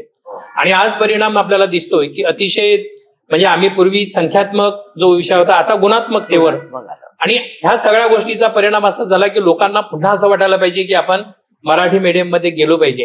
ही परिस्थिती महाराष्ट्र शासनाने जर निर्माण करून दिली, पहिलीपासून जर इंग्लिश हा विषय आणला आणि ह्या सेल्फ फायनान्स आणि ह्या इतर गोष्टी ज्या आहेत हे जर बंद केले, तर मराठी शाळांवर ही परिस्थिती कशाला येईल. बरं, आज परिस्थिती आहे की ग्रामीण भागामध्ये, आज खेड्यापाड्यांमध्ये जिथे आप्पा शिकला, जिथे मी शिकलो, आज तिथे काय परिस्थिती आहे, तिथे इंग्रजी माध्यमाचे तिथे शाळा सुरू करू शकतात का? हे नाही. मग त्या पाड्या वस्तीवर शिकणारी जी मुलं असतील, 10 असतील, 15 असतील, 20 असतील, तर जे शासनाची जी भूमिका असायला पाहिजे, बरोबर आहे, लोककल्याणकारी संकल्पना, या लोककल्याणकारी संकल्पनेला खऱ्या अर्थाने या पुरोगामी महाराष्ट्रामध्ये तिलांजली देण्याचं काम सध्या सुरू झालेलं आहे. अतिशय मी शासनावर आरोप करत नाहीये, पण हे वास्तव आहे. शासनाचे धोरणं खूप छान धोरण आहेत, पण त्याच्या इम्प्लिमेंटेशन अतिशय चुकीचं चाललेलं आहे शासनाचं. आणि मग नंतर खरं तर गणेश, हे जे आता नवीन शैक्षणिक धोरण वगैरे येत आहे, सेल्फ फायनान्स आलं किंवा इतर, याच्यातून असं आहे की सरकार आपलं शिक्षण क्षेत्रातील जे काम आहे ते बाहेर पडू बघतोय. खाजगीकरण आणण्याचा प्रयत्न चालू आहे. भविष्यामध्ये आपण सांगतो की आमचे आई वडील शिकले नाही, अशिक्षित होते, तर त्यावेळेस ती परिस्थिती नव्हती शिकण्यासाठी. तशीच परिस्थिती क्रिएट करायचं काम सध्या चालू आहे. आणि भविष्यामध्ये ज्याच्याकडे पैसा आहे तीच व्यक्ती शिकणार आहे. नाही, सामान्य माणूस शिकणार नाही. दृष्ट्या. हा खरं म्हणजे ह्या गप्पा याच्यासाठी एक वेगळा आखा एक दिवस आपण गप्पा मारण्यात निश्चित, हे निश्चित. होत आहे. डिबेटचा भाग होईल. हा, डिबेटचा भाग. Yes. आपण थोडेसे डिबेटमध्ये न जाता संतोषजी, हा. तुम्हाला मी सूर्यवंशी क्षत्रिय नाते हितवर्धक मंडळाचा अध्यक्ष म्हणून बघणार आता. अगोदर सुद्धा तुम्ही सरचिटणीस होता, युवा मंडळाचं तुम्ही केलं, त्याच्याबरोबर तुम्ही सगळ्या सामाजिक क्षेत्रात आहे. मला या सामाजिक क्षेत्रामध्ये आपला तुमचा जो ठसा आहे त्याची थोडीशी आपण जर माहिती दिली तर बरोबर. नाही, सामाजिक क्षेत्रामध्ये कसं आलो की मी आता युवक मंडळ काही नाते मंडळचं असेल ना, आपण गरीब घरातून आलो.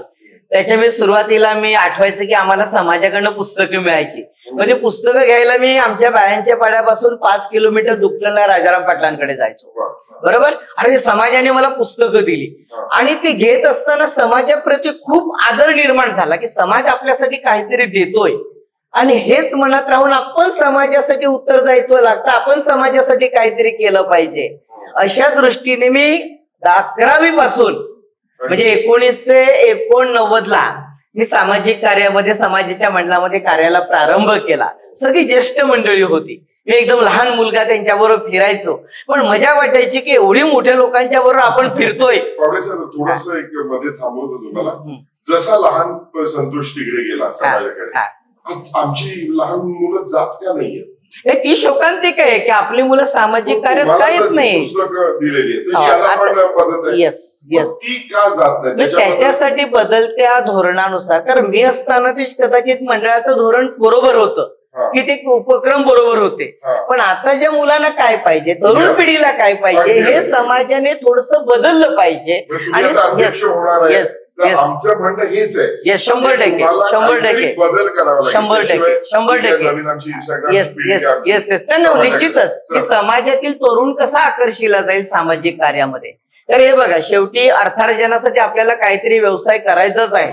मग ज्या समाजामध्ये जन्मलो आपण, तो एकच समाज नाही. आता आमचा मित्रवर्ग तर वेगवेगळ्या समाजाचे आहेत, वेगवेगळ्या धर्माचे आहेत, आणि खरा आनंद वाटतोय आम्ही टिकून राहिलो ना, त्याच्यामुळेच टिकून राहिलोय. वेगवेगळ्या जातीचे, वेगवेगळ्या धर्माचे, प्रत्येकाच्या सुख दुःखामध्ये आम्ही आज सहभागी होतोय. म्हणजे आम्ही हा भेद कधीच मानला नाही. हिंदू, ख्रिश्चन, मुस्लिम सगळ्या धर्माचे आमचे मित्र आहेत, सगळ्या जातीचे आहेत. तर तरुणांना आता मध्यंतरीच्या आपल्या अधिवेशनामध्ये एक विषय आला होता. आपले माझे आमदार त्या ठिकाणी क्षितिज ठाकूर, त्याने एक सांगितलं होतं की भाऊ, आज आपण काय बघतोय की बँकिंग क्षेत्रातली नोकरी म्हणजे एक प्रतिष्ठेची नोकरी आपण मानतोय, पण एआयच्या जमान्यामध्ये असं होईल की बँकिंग क्षेत्रातली पूर्णपणे बँकिंग क्षेत्रातली नोकरी नष्ट होणार आहे. मग ही लोक कुठे जाणार आहेत? म्हणून आता आपण खऱ्या अर्थाने भविष्यात आपल्याला काय आव्हान आहे, तो कुठे संधी आहे, ते संधी शोधून आपल्या मुलाने आता भविष्याचा वेध घेतला पाहिजे. शाळो मंत्रिमंडळ खूप छान मला वाटलं की जसं आम्ही प्रयोग करतोय, म्हणजे गणेश पण नेहमी म्हणतो संघटनात्मक वगैरे काम करत असताना की आपण आपल्या बरोबर एक दुसरी फळी आपण निर्माण केली पाहिजे.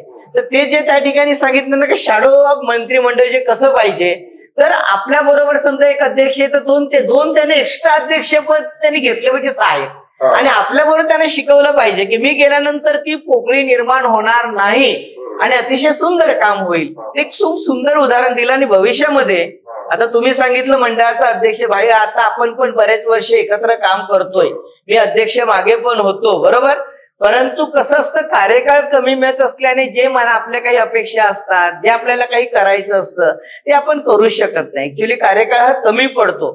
तरी सुद्धा येणाऱ्या 1.5 वर्षामध्ये तुम्ही तरुण कशा आकर्षिले होतील याच्यासाठी नवीन नवीन उपक्रम आपल्या सगळ्यांच्या सहकार्याने प्रधान सर आहेत. माझी मुलगी, तुमची मुलगी, येस येस येस, ही पुढे त्या समाजाचे काम करताना दिसली पाहिजेत, जी बाहेर निघत नाहीये. माझा मुलगा मुलगी सांगतो ना, बस तुम्ही केलं ना पुष्कळ झालं बाबा, आम्हाला घेऊ नका तिकडे.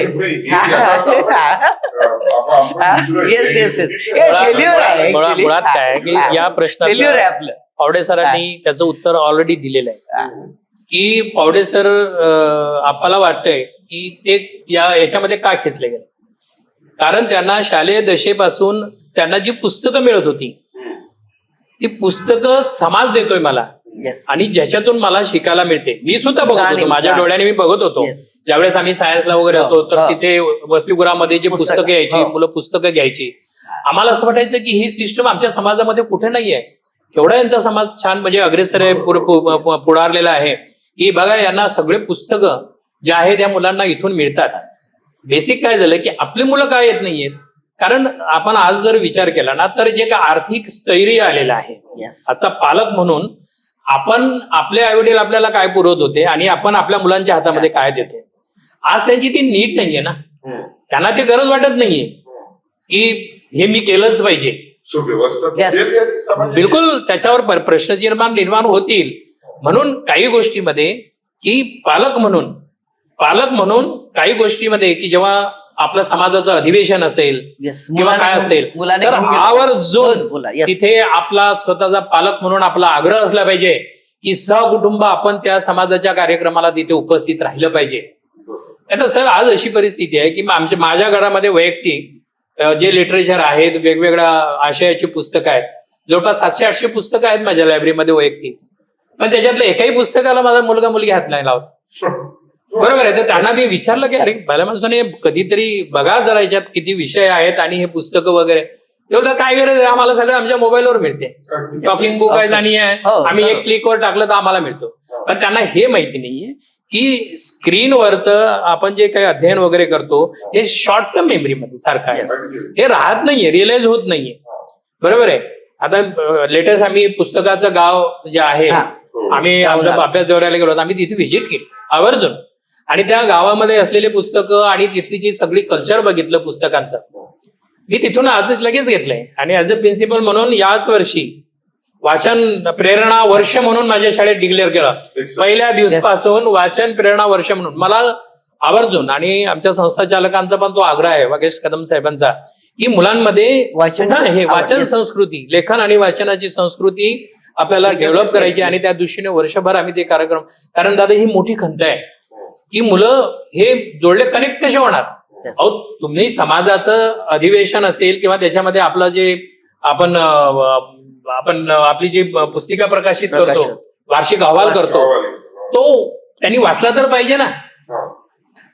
त्यांना वाचनाची आसक्तीच नाहीये आणि म्हणून इथे आपण समाजमन जर बदलावायचं असेल आणि पुढच्या पिढीला जर तिकडे आणून ठेवायचं असेल ना तर ती सुरुवात आपल्या चुलीपासून झाली पाहिजे.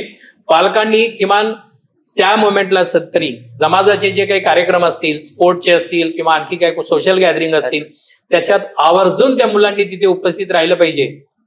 आणि समाज आपल्याला कशा पद्धतीने अप्रिशिएट करतो याचं हे आहे. आणि म्हणजे माझं तर मी 16 वर्षापासून हे सर्वात म्हणजे संतोष हा मित्र असल्या कारणाने ऑलमोस्ट तुमच्या समाजाचे सगळे अधिवेशन मी तिथे, म्हणजे बऱ्याच लोकांना हे पण माहिती नव्हतं की ते मला समजायचे की मी कुठल्या समाजाचा आहे. पण तिथून ही जी जडणघडण आहे आणि आज मलाही वाटते की ज्या पद्धतीने, आणि खूप आपण तर 19व्या वर्षापासून जवळून आम्ही त्याला बघितलंय, सामाजिक पातळीवर काम करत असताना 1-2दा त्याला तो अध्यक्ष पण झालेला आहे. बरोबर आहे. तर वेगवेगळ्या क्षेत्रामध्ये त्याचं सहकार मधलं प्रचंड नॉलेज आहे, त्याचं शिक्षण क्षेत्रामधलं, त्याचं आमच्या विज्ञान क्षेत्रामधलं, म्हणजे हे जे, आणि विशेषतः सामाजिक क्षेत्रामधलं, तर त्याची जी गती आहे, तर त्याच्या पाठीमागची जी जडणघडण झालेली आहे आणि जे विचार, ज्या विचारांमध्ये आपण सगळे जरी वाढलेलो आहोत, असं फार म्हणजे भविष्य काळातलं जर आपण जर चित्र बघत असाल तर यक्ष प्रश्न आहेत आता पुढे समाजासाठी. तुम्ही दोघंही एका मोठ्या पतसंस्थेचे अध्यक्ष आहे, 100 कोटी तर कधीच पार केली असेल. 160 करोडची शिक्षक पेशा, तुम्ही समाजात सहकारातल्या आर्थिक याच्यात काय कशी काय गणित जुळवता? पूर्वी कसं होतं, मी संघटनात्मक काम करत होतो. गणेश सुरुवातीपासून पतसंस्थेकडे आलं. बरोबर. हा पतसंस्थेकडे आला. म्हणजे आम्ही असं ठरवलेलं की एकाने बाबा एका ठिकाणी काम करायचं, दुसऱ्याने दुसऱ्या ठिकाणी काम करायचं. बरोबर. मग त्याच्यानंतर मग थोडस आता तोही तिकडे बरीच 10-12 वर्ष झाल्यानंतर थोडा खांदेपालट व्हावा, म्हणजे आमच्या ज्येष्ठ लोकांनी ते ठरवलं आणि मग मी सहकार क्षेत्रामध्ये आलो. त्यापूर्वी मी सहकारातला ऍक्च्युली अभ्यास केला नव्हता. हे खूप त्याच्यातला तज्ञ होता, नाही गणेश तज्ञ होता. मी संघटनात्मक होतो. शिक्षणामधले जे नवीन नवीन काय गोष्टी, त्याच्यासाठी मी फार आक्रमक होतो. मग आंदोलन करा, हे ते करा, सगळ्या गोष्टीमध्ये. पण जेव्हा मी तिथे आलो तेव्हा अर्थात गणेश होताच, पण मी पण अभ्यास करायला खूप सुरुवात केली की सहकारात आलोय ना आपण, तर आपण स्वावलंबी व्हावं. अगदी. आणि म्हणून वेगवेगळ्या त्या सहकार क्षेत्रातली जी काही तज्ज्ञ लोक आहेत मग त्यांच्याशी चर्चा करणं, काही आपण स्वतः पुस्तकाच्या माध्यमातून शिकणं, असं करून मी यांचं सहकार्य जिथे अडलं तिथे प्रत्येकाला फोन करायचा. बरोबर. आता हा तर त्याच्यातला मुरब्बी होता. बरोबर. कारण तो संघटनात्मक पेक्षा जास्त सहकारामध्ये होता सुरुवातीपासून. आणि मग खरं म्हणजे आमचा बेस, आम्ही दोघे बीएससी वाले आहेत, आम्ही सायन्सचा, आम्ही काही कॉमर्स वाले अकाउंटिंग नाही दोघांचं. अकाउंटिंग नसल्यामुळे आम्हाला टेरीज, ताळेबंद, नफा पत्रक हे काय हे आम्हाला आम्ही बे पासून आम्ही ती शिकून घेतलं स्वतः. आणि शिकून घेतल्यानंतर आणि खूप चांगलं शिकलो. चांगला अभ्यास. त्याच्यामुळे कसं झालं, कर्मचारी वर्गावर त्याचाही माझाही पूर्णपणे वचक होता. ज्या क्षेत्रात गेले तिकडे झोकून दिलं. येस, मुद्दा तोच नाही, शॉर्टकट नाही. लहान मुलं आता जी नवीन पिढी आहे ना सगळीकडे शॉर्टकट. Yes yes yes. आणि सामाजिक उत्थानाचं एक महत्वाचं साधन टूल हे सहकार आहे. हे जेव्हा आम्ही तिथे काम करायला लागलो तेव्हा आमच्या लक्षात आलं ते. आणि म्हणून सामाजिक आपल्याला जर आपण ज्या समाजामध्ये काम करतो तिथे जर आपल्याला काही द्यायचं असेल, आपलं आपण जर देणं लागतो, पे बॅक टू सोसायटी, तर आपल्याला एक कोणता बदल तिथे करायला पाहिजे, तर आर्थिक प्रगती समाजाची करण्यासाठी, समाजाला एक आर्थिक उत्थानाकडे घेऊन जाण्यासाठी जर काय असेल तर ते सहकार क्षेत्र आहे. आणि जेव्हा सहकारामध्ये येतात तर ते अर्थातच ते राजकारणाला सुद्धा तेवढंच पूरक आहे. म्हणजे समाजकारण, राजकारण, अर्थकारण हे एकमेकांमध्ये गुंफलेली सगळी गुंफण आहे. आणि निश्चितपणे त्याचा जो समन्वय आहे, हा समन्वय आमच्या लक्षात आल्यामुळे आणि ते आम्ही साधण्याचा प्रयत्न केल्यामुळे आम्ही सामाजिक क्षेत्रामध्ये सुद्धा बऱ्यापैकी आम्हाला समाधान मिळेल एवढे आम्ही यशस्वी झालेलो आहोत. Yes, definitely. आता माझा बरोबर तुम्हीच गप्पाची आपण तिकडे घेऊन जाऊ. मी ओबीसीचं जे काही संघर्ष आहे तो मी संतोष पावडेंकडनं आपण बघितला. आणि बामसेफ मध्ये पण तुम्ही मला घेऊन गेलेला. जो शाहू फुले आंबेडकर जो विचार तुम्ही, जो सगळ्यात आपल्या एकटाच तुमचा विद्यार्थी असं नाही सांगणार, पण तो विचार तुम्ही मला दिला. मला आता संतोषजी आवडेल, सध्या पालघर जिल्ह्यामध्ये, आपण पालघर जिल्हा परिषदच्या निवडणुका होत नाहीये, हा जो ओबीसीचा प्रश्न आहे, कुठे चाललोय आपण पालघर जिल्हा घेऊन? काय होणार आहे आमचं की काय? पालघर जिल्ह्याचा विचार करत असताना खऱ्या अर्थाने आपल्याकडे जो पेसा कायदा आणला तर त्याचा जेव्हा अभ्यास आपण करतो खूप डीप जाऊन, तर त्याच्यामध्ये नोकरीचं आरक्षण वगैरे विषय नाही. जल, जंगल आणि जमीन ह्या ठिकाणी जे काही गरीब वर्ग आहे त्यांचं जीवनमान उंचावण्यासाठी त्याच्यावर खरा त्यांना राईट दिलेला आहे. परंतु आपल्या लोकांनी त्यांच्या सोयीसाठी तो त्या ठिकाणी नोकरीमधलं आरक्षण आणलं. खरं तर ज्या ठिकाणी जो राहतो तो भूमिपुत्र आहे. सर्वांना समान हक्क हा घटनेने दिलेला आहे. खरं तर बाबासाहेब आंबेडकरांचे फार आपल्यावर उपकार आहेत. आज आपल्याला खूप मोठे उपकार आहेत. उपकार म्हणजे मी एक अतिशय चांगलं वाक्य बघितलं की तुमच्या मनगटात शिवछत्रपती शिवाजी महाराज असावे आणि तुमच्या डोक्यात डॉक्टर बाबासाहेब आंबेडकर आहेत तोपर्यंत. पण काय झालंय, मुद्दा पुन्हा बाबासाहेब आंबेडकरांचा आला का आपली वृत्ती संकुचित होते. बाबासाहेब आंबेडकर म्हणजे दलित समाजाशी मर्यादित असं आपल्या लोकांनी त्यांना एक सिम्बॉल लावलाय. पण कुणब्यांसाठी पहिला सत्याग्रह करणारे, पहिलं आंदोलन करणारे, मोर्चे करणारे डॉक्टर बाबासाहेब आंबेडकर. कुणब्यांना आरक्षण मिळालं पाहिजे. पहिला महाडचा तिथे मोठा मोर्चा काढला, ते नेतृत्व बाबासाहेब आंबेडकरांनी केलं होतं. म्हणजे पण आपल्या लोकांना कसं, आपल्या लोकांनी थोडं संकुचित, लोकांनी नाही म्हणण्यापेक्षा हे सामाजिक जे काही जडणघडण आहे त्यांनी तो संकुचित वृत्ती आणून ठेवलेली आहे. आज आपल्याला घटना आहे म्हणून आपण रुबाबामध्ये सगळ्या गोष्टी करतोय, घटनेने ते अधिकार दिले त्याचा वापर करतोय. आज आपण पेसामध्ये हे पाहिजे ते पाहिजे बोलतोय, कशाच्या वेळावर बोलतोय, घटनेचा अभ्यास करतोय म्हणूनच बोलतोय. पण पालघर जिल्ह्याचा जेव्हा आपण विचार करतोय ना, तर पालघर जिल्ह्यामध्ये आज अशी परिस्थिती आपल्या लोक मुलांच्या समोर आहे की शिकून जर नोकरी मिळणार नसेल तर का शिकावं? भविष्यामध्ये नोकरीच नाही. नोकरी म्हणजे तुम्ही सरकारी नोकरी, हा सरकारी नोकरी. मग आता मुलं काय करतायत, सध्या मुलांचा थोडा टर्न होतोय. कसा होतोय की आपण एक व्यावसायिक बनावं, नोकरीपेक्षा लोकांना नोकरी देण्याचं काम करावं, म्हणजे उद्योगामध्ये जावं किंवा टॉप मोस्ट क्लास 1 ऑफिसर बनून प्रशासनात जावं आणि प्रशासनात जाऊन खऱ्या अर्थाने समाजाची सेवा करावी, असं लोकांचा आता एक आपल्या तरुण पिढीचा कल मला दिसतोय. ओबीसीचं किती आंदोलन अजून किती काय ओबीसीचे आंदोलन मला असं वाटतं का जोपर्यंत जनगणनेमध्ये ओबीसीला स्थान देत नाही तोपर्यंत आंदोलन आयुष्यभर करावे लागतील.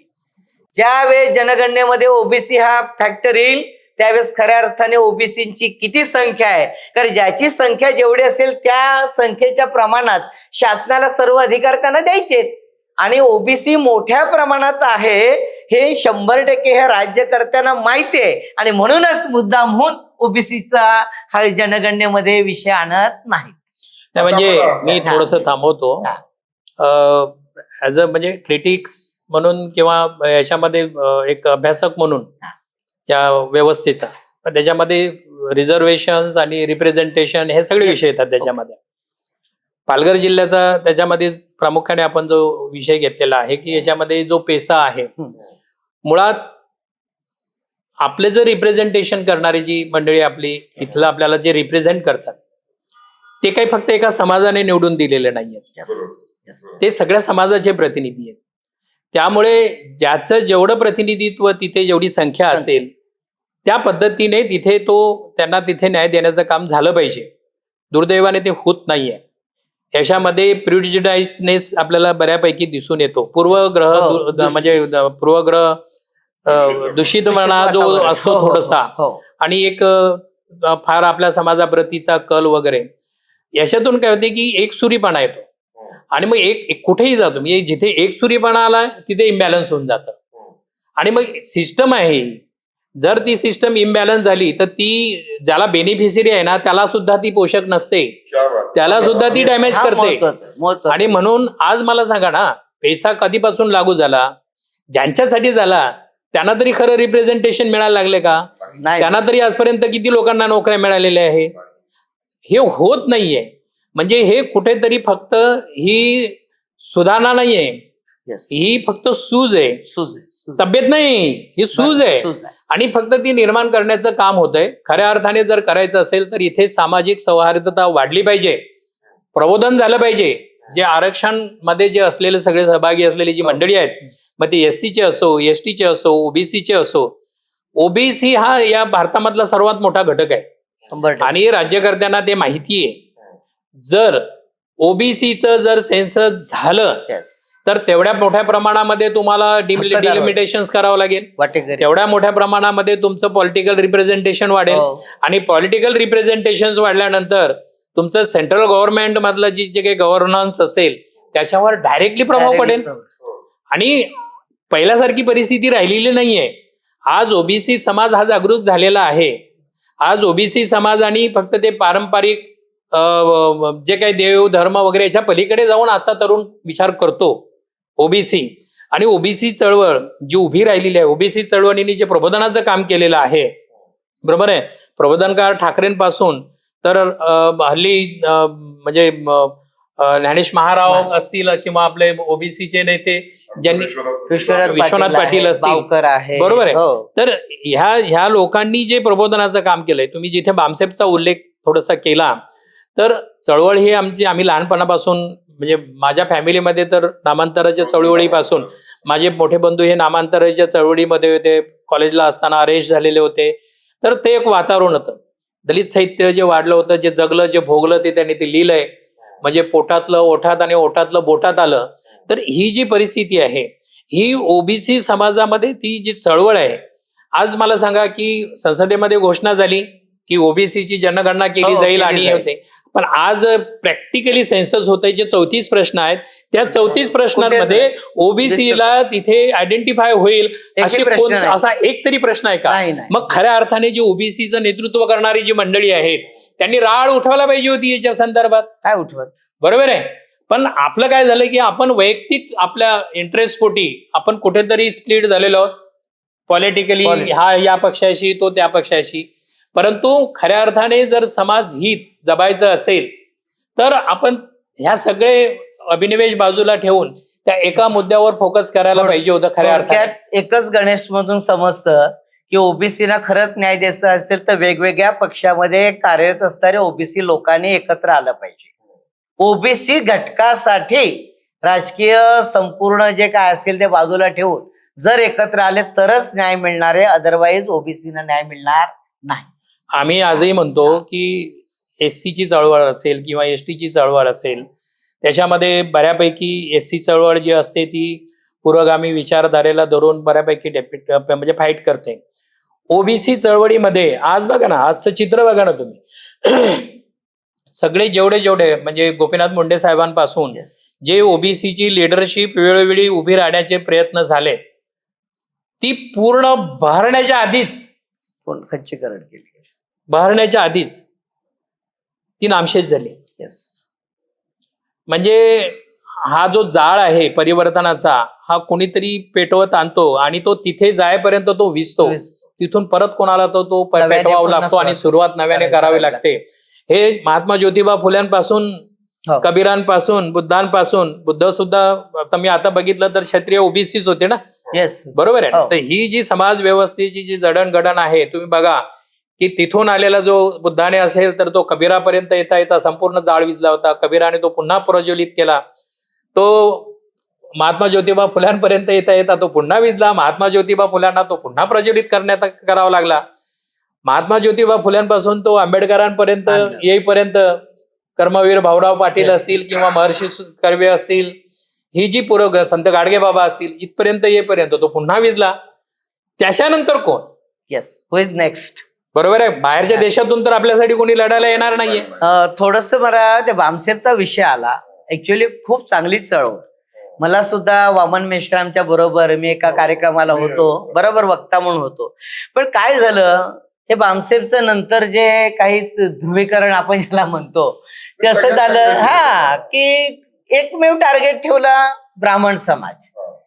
मग एकमेव टार्गेट या बामसेबने ब्राह्मण समाज ठेवल्यानंतर आपण सारखी जी मंडळी जाणतोय, सर्वसमावेशक आपण अभ्यास करतोय, आपल्या असं लक्षात आलं की ब्राह्मणांना आपण द्वेष देण्यापेक्षा, त्यांना शिव्या मारण्यापेक्षा, नाही, ठपका ठेवण्यापेक्षा, आपण हा. इथे थांबवेल. हा, कारण ती जी फिलॉसॉफी आहे हा, ते कुठल्याही धर्माच्या किंवा कुठल्याही जातीच्या अगेन्स्टमध्ये नाहीये. ती जी चळवळ आहे तिथे, पण त्यांचं उद्दिष्ट, त्यांचं असं म्हणणं आहे की जर तुम्हाला सोशल चेंज पाहिजे असेल, परिवर्तन जर करायचं असेल, तर तुम्ही लढायला निघालात, पण तुम्हाला आधी आयडेंटिफाय केलं पाहिजे ना की मी कोणाच्या विरुद्ध लढायला हा. निघालो. Yes, yes. बरोबर आहे. मग व्यवस्था. मग त्या व्यवस्थेला डॅमेज करणारा कोण आहे? त्या व्यवस्थेला या अवस्थेला आणण्यासाठी येस, येस. त्याला जबाबदार कोण आहे? मग त्या आजही व्यवस्थेला त्याच्या पाठीमागे कोण आहे? म्हणजे जे टार्गेट आहे तो टार्गेट त्यांनी फिक्स केलेला आणि त्यांना शोधलाय येस, येस. की हे सगळं स्प्लिट करत जर कोणी करत असेल एकमेव आहे. तर ते एकमेव हा घटक आहे आणि म्हणून त्यांनी त्याच्यावर केलाय. Yes, yes. आजही त्या चळवळीमध्ये आहेत ना पुरोगामी. बरोबर आहे ना. म्हणजे आज साने गुरुजींपासून हो. तर अनेक चित्रे गुरुजी असतील, साने गुरुजी असतील, बाबासाहेबांच्या चळवळीत मध्ये काम करणारे त्यांचे तत्कालीन जे मंडळी होती, हे अनेक प्रधान सर, मी थोडं ब्राह्मण थांबवतो. समाजातली होती. नाही, ह्या सगळ्या चळवळी उभ्या होतात त्याचं कारण खच्चीकरणावरतं माझा असा एक आहे अभ्यास की जो तो थोडासा एखादी चळवळ उभी राहिली आणि वाटतं आता मी काहीतरी फार जरा इंट्रोड्यूस झालो, फेमस झालोय, मी राजकीयकडे, हा, मग तो कुठे वळतो? राजकारणाकडे वळतोय आणि ती चळवळ नेस्तनाबूत होतोय. आपण मी थांबण्याआधी की खूप महत्वाचा विषय आहे की आपण तिघेही मित्र या सगळ्या प्रवाहातून, आपल्या कौटुंबिक जीवनातून, आता आपण सामाजिक चळवळीमध्ये काम करणारी लोक आहोत आणि चळवळीचं नेतृत्व करणारे आहेत विशेष म्हणजे. बरोबर आहे. या चळवळीचं नेतृत्व करत असताना काही गोष्टींची पथ्य आणि काही गोष्टी आपण समजून घेतल्या पाहिजेत. त्यासाठी आपण आपल्या महापुरुषांना नीट पहिले समजून घेतलं पाहिजे. ओके. नीट समजून घेतलं पाहिजे. आपण काय असते की जो लेखक येतो तो त्याचं परसेप्शन त्याच्यामध्ये उमटलेलं असते. बाबासाहेब म्हणायचे की तुम्ही जे काही वाचाल ना तर ते पहिले बुद्धीच्या कसोटीवर तपासून घ्या. मी म्हणतो मी माझ्या ग्रंथात लिहिलं म्हणून नाही, ते त्या परिस्थितीमध्ये रिलायबल आहे की नाहीये ते पहिले तुम्ही तपासा. बरोबर आहे. आज महापुरुष आपल्याला नीट समजून काय घ्यावे लागतील? कारण महापुरुषांनी जरा पावडे सरांनी सांगितले की एखादी चळवळ उभी राहते आणि ती चळवळ उभी राहिल्यानंतर त्या चळवळीचं लगेच पॉलिटिकल कन्व्हर्जन्स करण्यासाठी तो माणूस आपापलेला असतो. कारण त्याला इन्स्टंट बेनिफिट पाहिजे असेल, प्रसिद्धी पाहिजे असते. तुम्ही फुल्यांची चळवळ असू दे, ओबीसीची चळवळ असू दे, बाबासाहेबांची चळवळ असू दे, ह्या चळवळींचा जर तुम्ही अभ्यास केला असता तर एखादा प्रश्न त्यांनी टाकला पुढे, म्हणजे त्यांना धर्मांतर करायचं होतं, कधी 35, 36, 32, 33, 34ला त्यांनी अनाउन्समेंट केली होती आणि 20-22 वर्षानंतर त्यांनी त्याच्यावर कृती केली. म्हणजे एवढा वेळ त्यांनी समाजाला दिला. ज्यावेळेस एखादी चळवळ उभी राहते, म्हणजे सोशल मुवमेंट मी या मताचा आहे आजही. ओके. मी आप्पाला नेहमी सांगत असतो की आप्पा, ओबीसीची चळवळ तुला बांधायची असेल तर तो ओबीसी मधला आपला जो समाज घटक असेल ना, ह्याला पहिले बांधलं पाहिजे. अगदी बरोबर. कारण जिथपर्यंत तुमची सोशल मुवमेंट उभी राहत नाही, जेव्हा तुमची सोशल मुवमेंट स्ट्रॉंग होते, मजबूत बांधली जाते, त्यावेळेस जेव्हा तुम्ही एका विशिष्ट पातळीवर आल्यानंतर त्याचं कन्व्हर्जन तुम्हाला पॉलिटिकल मुवमेंटमध्ये जर तुम्ही केलं तरच तुम्ही यशस्वी होऊ शकतात. आणि हे जर आजचं आता बामसेपचं ज्यांनी उदाहरण दिलं होतं, बरोबर आहे, कांशीरामचं उदाहरण बघा त्यांचं, की एक चळवळ उभी केली आणि ते चळवळ उभी केल्यानंतर आता आपण हे पॉलिटिकल कन्व्हर्जन केलं पाहिजे, हे तेव्हा त्यांनी ठरवलं आणि युपी मध्ये आज त्यांनी मुख्यमंत्री पदापर्यंत मुख्यमंत्री बसवला होता. हे कळलं पाहिजे, आजच्या लिडरशिपला हे कळलं पाहिजे की पहिले आपण आपली सामाजिक चळवळ बांधली पाहिजे मुळात, आणि ज्यावेळेस सामाजिक चळवळ बांधली जाईल तर त्या सामाजिक चळवळीचं रूपांतर मग आपल्याला पॉलिटिकल चळवळीमध्ये म्हणजे नॉकिंग करून की आता ओके, आणि ज्यावेळेस येईल ना तर त्याच्यात एक परिपक्वता येईल. म्हणजे आज जे म्हणतो ना आपण की म्हणजे आज सकाळी इकडे तर दुपारी तिकडे तर संध्याकाळी तिकडे, ही परिस्थिती राहणार नाही, त्याच्यातून एक केडर तयार होईल. आणि म्हणून पहिले केडर आजच्या वेळेला माहिती नाहीये, आणि जिथे केडर असेल दादा, तुम्ही कुठेही जा, तुम्ही तुमच्या विचारापासून भटकत नाही. आणि म्हणून आजच्या दृष्टीने आम्हाला तर असं वाटते, मनापासून वाटते की ओबीसीची चळवळ ही प्रचंड स्ट्रॉंग व्हायला पाहिजे. कारण मोठा भाऊ जर स्ट्रॉंग जर झाला नाही तर तो लहान भावांना तो कसं करा हे देऊ शकणार नाही ना. आज मेसेज काय जातो की जो 55% 52%च्या वरचा घटक असून सुद्धा तो काही करू शकत नाही, काय करू शकत, बरोबर आहे. तर मग हे 7% वाले किंवा 13% वाले हे काय करतील? 52% वाल्यांना जर दाद मिळत नाहीये तर त्याच्यातून एक इन्स्पिरेशन मिळत नाही. नाही थोडस गणेश, आता मी ना आता आपण शेवटाकडे मला फक्त नाही थोडस जरा, आता आपण सांगतो सर्व चळवळीतले. आता दादांच्या बाबतीतलं असं आहे की दादा मुंबईला असताना धारावी सारख्या त्या भागामध्ये होते. दादा ज्यावेळेस मुंबई सोडून मला वाटतं 2000ला इकडे आले, 2000ला आल्यानंतर आम्ही चळवळीमध्ये कुणबी सेनेच्या माध्यमातून भाग घेतला. पण दादापेक्षा खरं सांगू का, दादांबरोबर काम करत असताना दादाच्या फॅमिलीशी आम्ही जोडले गेलो आणि आप्पा माझे दादांपेक्षा जास्त मित्र झाले.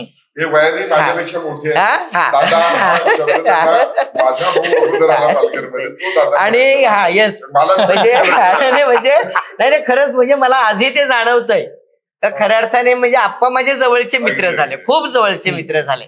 आणि आजही आपण ही चळवळ चालवतोय गणेश, म्हणजे आपण शैक्षणिक असेल किंवा या सगळ्या सहकार बरोबर सामाजिक वगैरे, पण भविष्यामध्ये आपल्याला आता काहीतरी ठोस निर्णय सुद्धा घ्यावे लागतील. आता पुढचा पावडे येस की तुम्ही एका वेगळ्या जीवनात जाताय, तुम्ही शिक्षक म्हणून आता रिटायर्ड आणि लगेच पाठोपाठ हे पण रिटायर होणार. भविष्यात तुम्ही काय करणार आहेत, तुम्ही आणि तुम्ही, हे थोडक्यात सांगायचं आहे. आणि त्याच्यानंतर अजून एक एपिसोड कदाचित आपल्याला करायला लागेल जो आपला शिक्षण व्यवस्थेवर आहे. मला असं वाटतं की माझी शिक्षकाची जी काही भूमिका आहे ते कारकीर्द 32 वर्षानंतर मी ती पूर्ण केलेली आहे. परंतु मुळात गरीब घराण्यातून आपण आलोय, एका ओबीसी घटकातून आलोय, त्याच्यामुळे सामाजिक शैक्षणिक सहकार हे तर विषय आहेतच. पण ज्या समाजामध्ये आपण जन्मलो ती समाजाची चळवळ मात्र भविष्यामध्ये आपण अखंडपणे चालू ठेवावी, हा माझा पहिला मानस आहे. मी पहिला पैसा कधीही बघितला नाही.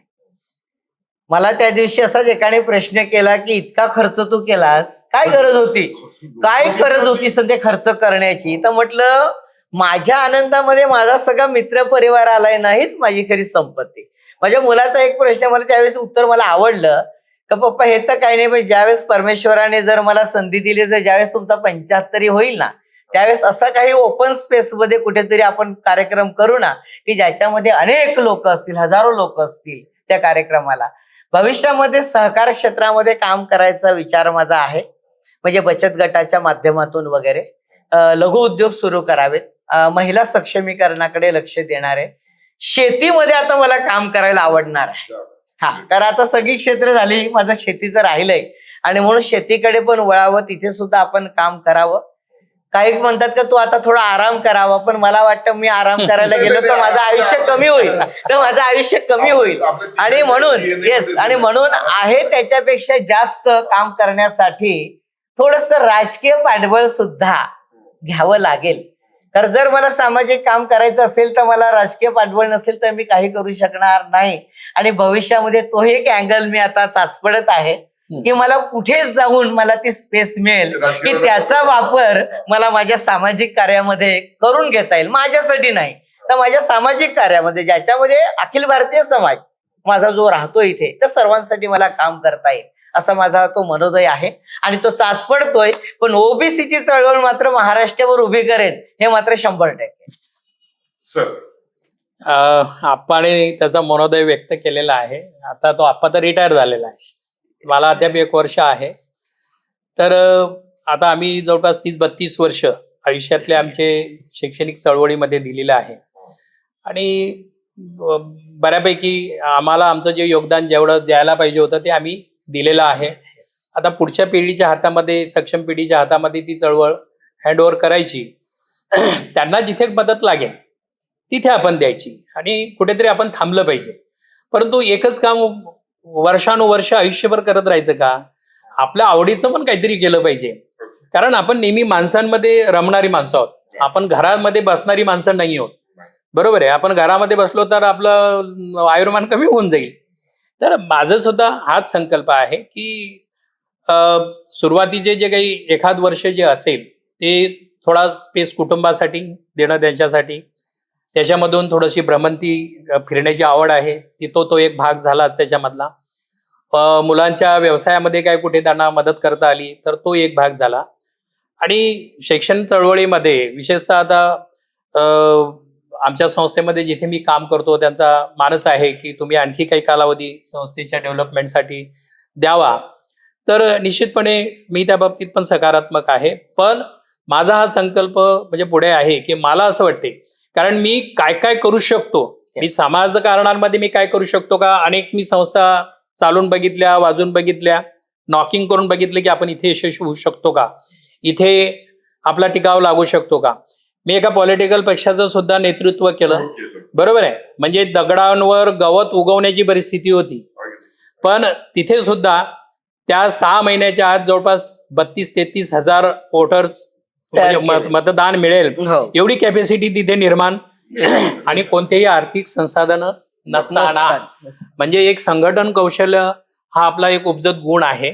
तर त्याचा उपयोग जर होणार असेल आणि आपल्याला ज्या चळवळीतून, ज्या पॉलिटिकल पक्षाच्या विचारधारेतून आपल्याला मानसिक, कारण आता पोटापाण्याचा प्रश्न राहिलेला नाही, बरोबर आहे ना. आता पुढचं आयुष्य हे समाजाप्रती आपण काहीतरी देणं लागतो, पे बॅक टू सोसायटी. याच्यातून जर काय करायचं असेल तर तुम्हाला पॉलिटिक्स पासून दूर राहून चालणार नाही. आणि योग्य संधी जर जिथे मिळाली तर निश्चितपणे राजकारणाच्या माध्यमातून उर्वरित समाज उत्थानासाठी जर काही करता येण्यासारखं असेल तर त्यासाठी आपल्या सगळ्यांसारख्या मित्रांचा, आता मी आपल्याला पण सांगितलं होतं की काहीतरी विचार केला पाहिजे आपण. आणि कारण लोक काय म्हणतात, चांगल्या विचारांची लोक हल्ली राजकारणात येत नाही म्हणून सगळ्या राजकारणाचाच होता झाला, राजकारणाची वाट लागली. मग फक्त बांधावर उभं राहूनच बोलत राहायचं का? चिखलात उतरावं लागेल ना कुठेतरी. आपल्याला माहिती आहेत आपण का आहोत, आपल्या क्षमता माहिती आहेत आणि तिथली घाण साफ करण्याची कॅपॅसिटी पण आपल्यामध्ये आहे वैचारिक दृष्टीने, बरोबर आहे. वेगळ्या अर्थाने त्याच्यात म्हणजे हा शब्द नाहीये. आणि म्हणून जर तिथे खऱ्या अर्थाने शुद्ध स्वरूपामध्ये आणि समाजाला पूरक असं काहीतरी घडेल, अशी जर विचारधारा असेल, असं जर एखादा पॉलिटिकल पक्ष असेल आणि जर त्यांच्याकडनं आपल्याला जर संधी मिळाली किंवा त्यांनी आपल्याला जर साथ दिली तर निश्चितपणे आपण एकत्रितपणे काम केलं तर खूप आनंद होईल आयुष्य. एक थोडा ट्रिकी क्वेश्चन, एक इंग्लिशमध्ये ज्यावेळी इंटरव्ह्यू घेतात ना त्यावेळी त्यांना सांगतात की तुमच्या म्हणजे जेव्हा तुम्ही जाल तर तुमच्या त्या फडक्यावर काय लिहा. आपण हिंदू आहोत, आपण असं काही करत नाही. पण याच्यामध्ये मी तुम्हाला जर समजा तुमचं आत्मचरित्र लिहिलं, तुम्ही संतोष कृष्णा पावडे यांनी आत्मचरित्र लिहिलं, तर त्या आत्मचरित्राचं नाव काय असेल? खर तर मी सांगेन आई तुझे थोर उपकार. क्या बात, क्या बात. सर, मी मागच्याच वर्षी अगदी शॉर्ट मध्ये एक शासकीय कॉम्पिटिशन्स होत्या. त्याच्यामध्ये आत्मचरित्र लेखनाचं एक स्पर्धा होती. त्याच्यामध्ये पालघर जिल्ह्यामधून मी अव्वल होतो. मी इथे लिहिलं आणि त्या आत्मचरित्राला माझं नाव मी असं दिलेलं आहे की भंटोल भरारी. क्या बात. हा, ते अद्याप प्रकाशित झालेलं नाहीये, फक्त ते कॉम्पिटिशनला पाठवलं होतं. परंतु ते फार ब्रीफ होतं, म्हणजे साधारणतः 20-25 पानांमध्ये त्याला मर्यादा होती लिहिण्याची म्हणून. तर भंटोल भरारी हे शब्द तिथे उपयुक्त काय होता. भंटोल हा वैदर्भीयन शब्द आहे. भंटोल म्हणजे कसा उसाट, उन्हाळ. आपल्यासारखा. हा, म्हणजे आमची जर पार्श्वभूमी बालपणातली जी होती ना, तशीच. तर ती होती. तर अरे हा काय भंटोल पोरगा एकदम, हे म्हणजे काही कामाचा नाहीये, काय होईल याचं माहिती नाहीये. अशा एका तळागाळातून आलेल्या एका भंटोल प्रवृत्तीच्या तरुणाने एका राज्य पुरस्कारापर्यंत, आदर्श पुरस्कारापर्यंत घेतलेली ती भरारी आहे, ती गरुड झेप आहे. तर त्याच्यामध्ये हा जो जीवन प्रवास आहे की हा एक विद्यार्थ्यांना, तरुण पिढीला, तरुण शिक्षकांना एक मार्गदर्शक ठरेल अशा पद्धतीचं एक आत्मचरित्र की ज्याचं नाव असेल भंटोल भरारी. आईचे उपकार मानतात राष्ट्रपती पुरस्कार विजेते संतोषजी. आणि खरोखर एक सुंदर असं त्यांच्या सेवापूर्तीच्या वेळी मी ऐकलं की त्यांनी त्यांच्या मोठ्या भावाचे पण आभार मानले. आणि ते आभार मानताना डोळ्यात माझ्या पाणी होतं, कारण आम्ही तिघही भाऊ एकत्र आहोत, मी निशांत. त्या माणसाने सांगितले जी नोकरी मिळाली मला, ज्याच्यातनं मी अर्थार्जन आजपर्यंत करतो, ती माझ्या भावाच्या एका शिफारसीने मिळाली.